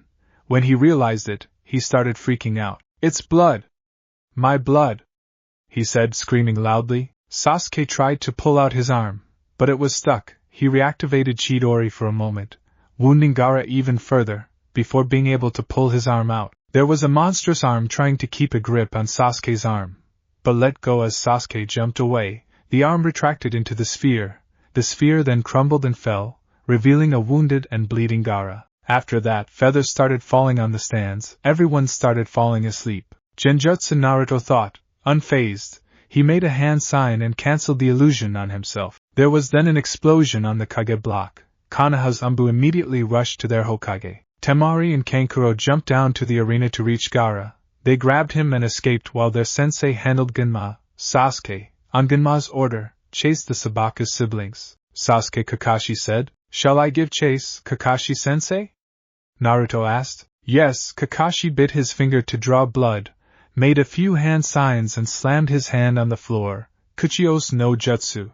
A small dog appeared. Yo, Kakashi. Pakken, I need you to lead Naruto and Sakura towards Sasuke, Kakashi said. Got it, Pakken said. Naruto, Sakura, be careful, this is an A-rank mission, Kakashi said, catching up with Sasuke, who was chasing the trio of Suna. Yes, sir, Naruto said. Why yes? Sakura said. Suddenly, an Otonin tried to attack Naruto from behind, only for Guy to punch him through the wall. And there's our way out, Naruto said. Thanks, Guy-sensei. Naruto, Sakura and Pakken jumped through the hole and began chasing Sasuke through Pakken's sense of smell. After several minutes of looking for Sasuke, Pakken picked up a different smell. Hey, you two, he called out, increase your speed, we're being followed by 2 squads of ninja. No wait, 9 men total. Naruto quickly made a Kage Bunshin. I'll hold them off, the Bunshin said before stopping on the ground. A few minutes later, Bunshin Naruto stood in the way of 8 of the Otonin. Hi there, he said. You're the brat, the leader of the bunch said, revealing one of Kabuto's ninja info card. We already have the information on you. Is that a fact? Naruto asked as he used chakra chains to restrain the 8 nin. He then threw a kunai at one of them, only to be deflected by another kunai thrown by the hiding 9th one. But the Bunshin saw where the projectile came from and summoned more chains to restrain him, bringing him to the ground. Good, now I've got all of you, he said before pulling enough shuriken for all of his targets. Sayonara. Naruto received the memories of his Bunshin. He even got the enemy's souls and chakra because of the way Kage Bunshin work. He got them all, he said. Yeah, their smells are no longer approaching, Pakken said. They then heard explosions. What was that? Sakura asked. Traps for Sasuke, I would imagine, Pakken said. Let's hurry then. He can't handle all 3 on his own, Naruto said as they sped up. Hiruzen Sarutobi was having a very hard battle. Orochimaru, after discarding his Kazekage disguise, had used the Edo Tensei to bring the Shodai and Nidaime Hokage, Hashirama and Tobirama Senju, back from the dead. He also tried to summon the Yondaime, but Hiruzen managed to prevent that. After a short 2-on-1 battle with his predecessors, Hiruzen had to summon Enma, the Monkey King, to transform into the adamantine staff and aid him, only for Orochimaru to pull the Kusanagi, a sword that is said to cut anything. During the battle, Hiruzen managed to destroy parts of Hashirama and Tobirama's bodies, only for said body parts to regenerate.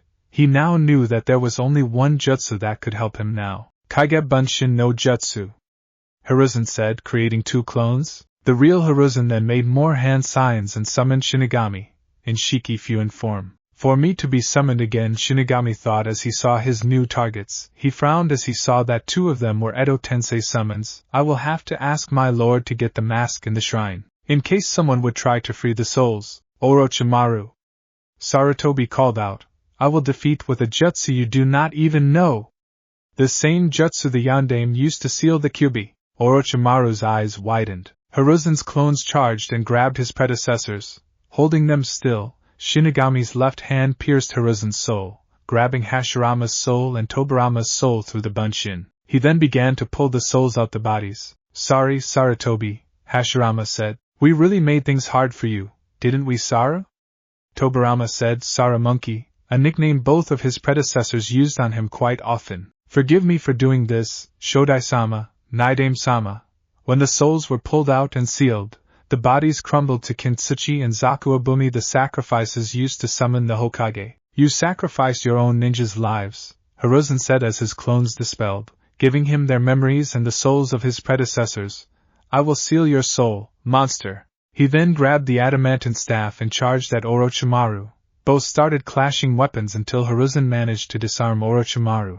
Enma tried to grab Orochimaru, only to be restrained by snakes. That was enough time for Hiruzen to approach Orochimaru and grab him for Shinigami, who immediately reached out to grab Orochimaru's soul. Orochimaru then used his chakra to guide Kusanagi and stab Hiruzen in the back. Although Enma did catch enough of Kusanagi that it wasn't a full stab. Why didn't you dodge?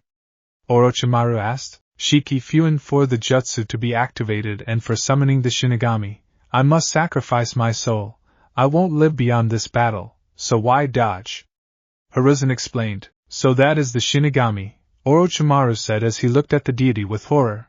Only the one who summoned the Shinigami and the one whose soul is being extracted can see the Shinigami. More and more of Orochimaru's soul was being pulled out. In the meantime, Shinigami used his right hand to grab his blade and cut the two souls that were already sealed to eat them. You will not catch me like this, old geezer, Orochimaru said as the Kusanagi tried to pierce deeper into Sarutobi.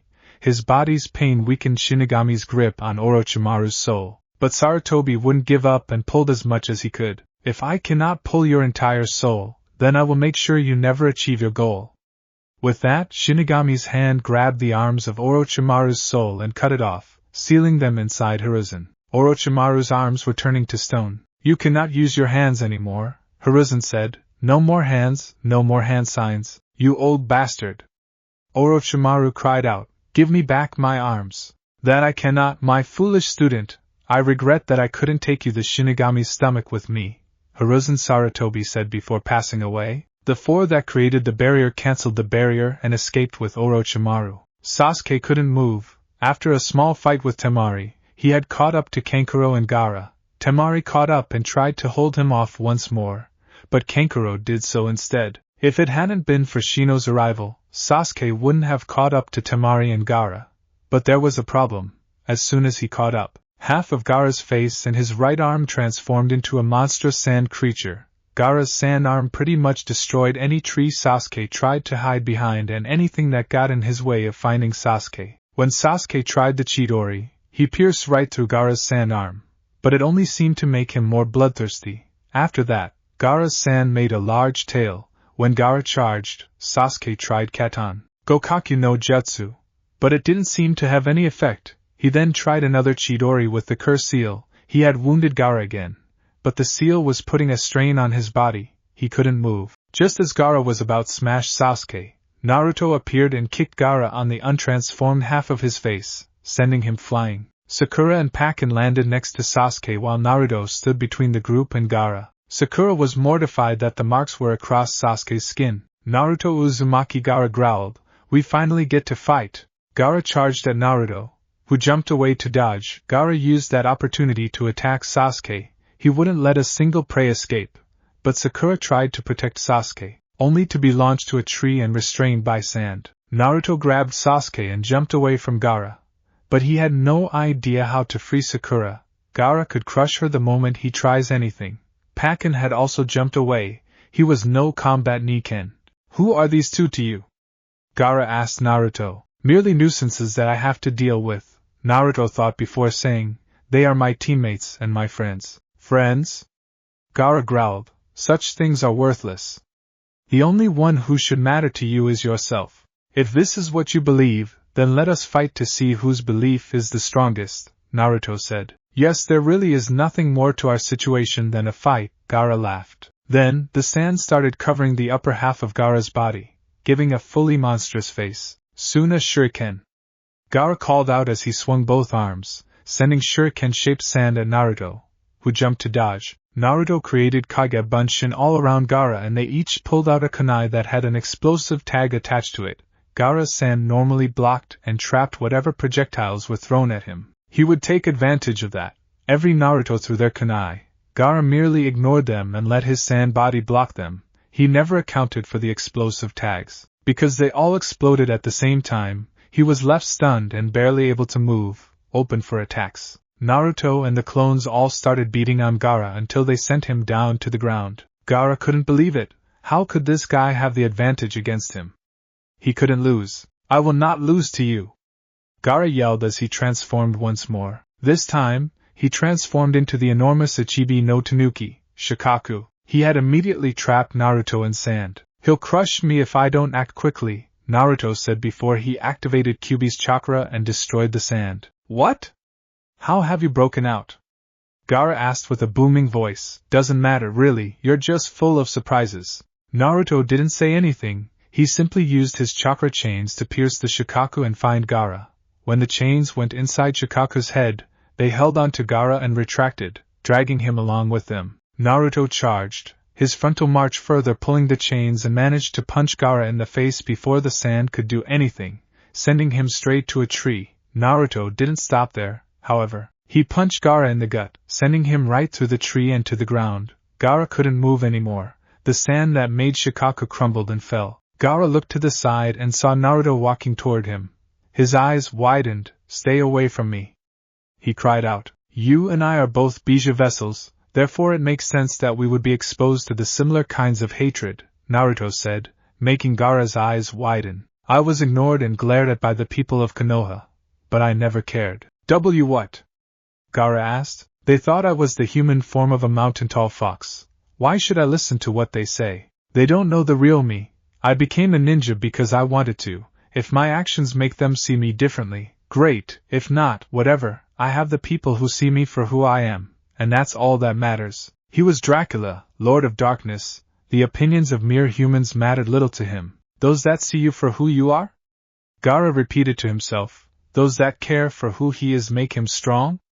Care love, there are people that love him. Naruto, Sasuke called out as he landed next to Naruto. The sand released Sakura, which means he's probably out of chakra by now. Temari and Kankuro landed next to Gaara. Don't fight him, Gaara said, surprising his siblings. You can't beat him. Let's leave. All right, Kankuro said as he picked Gaara up and the sand siblings left. Those that care for him, Naruto Uzumaki, Gaara thought before looking at his siblings. Temari, Kankuro, I'm sorry, he said. Both siblings were shocked at his words. Don't worry about it, Kankuro said.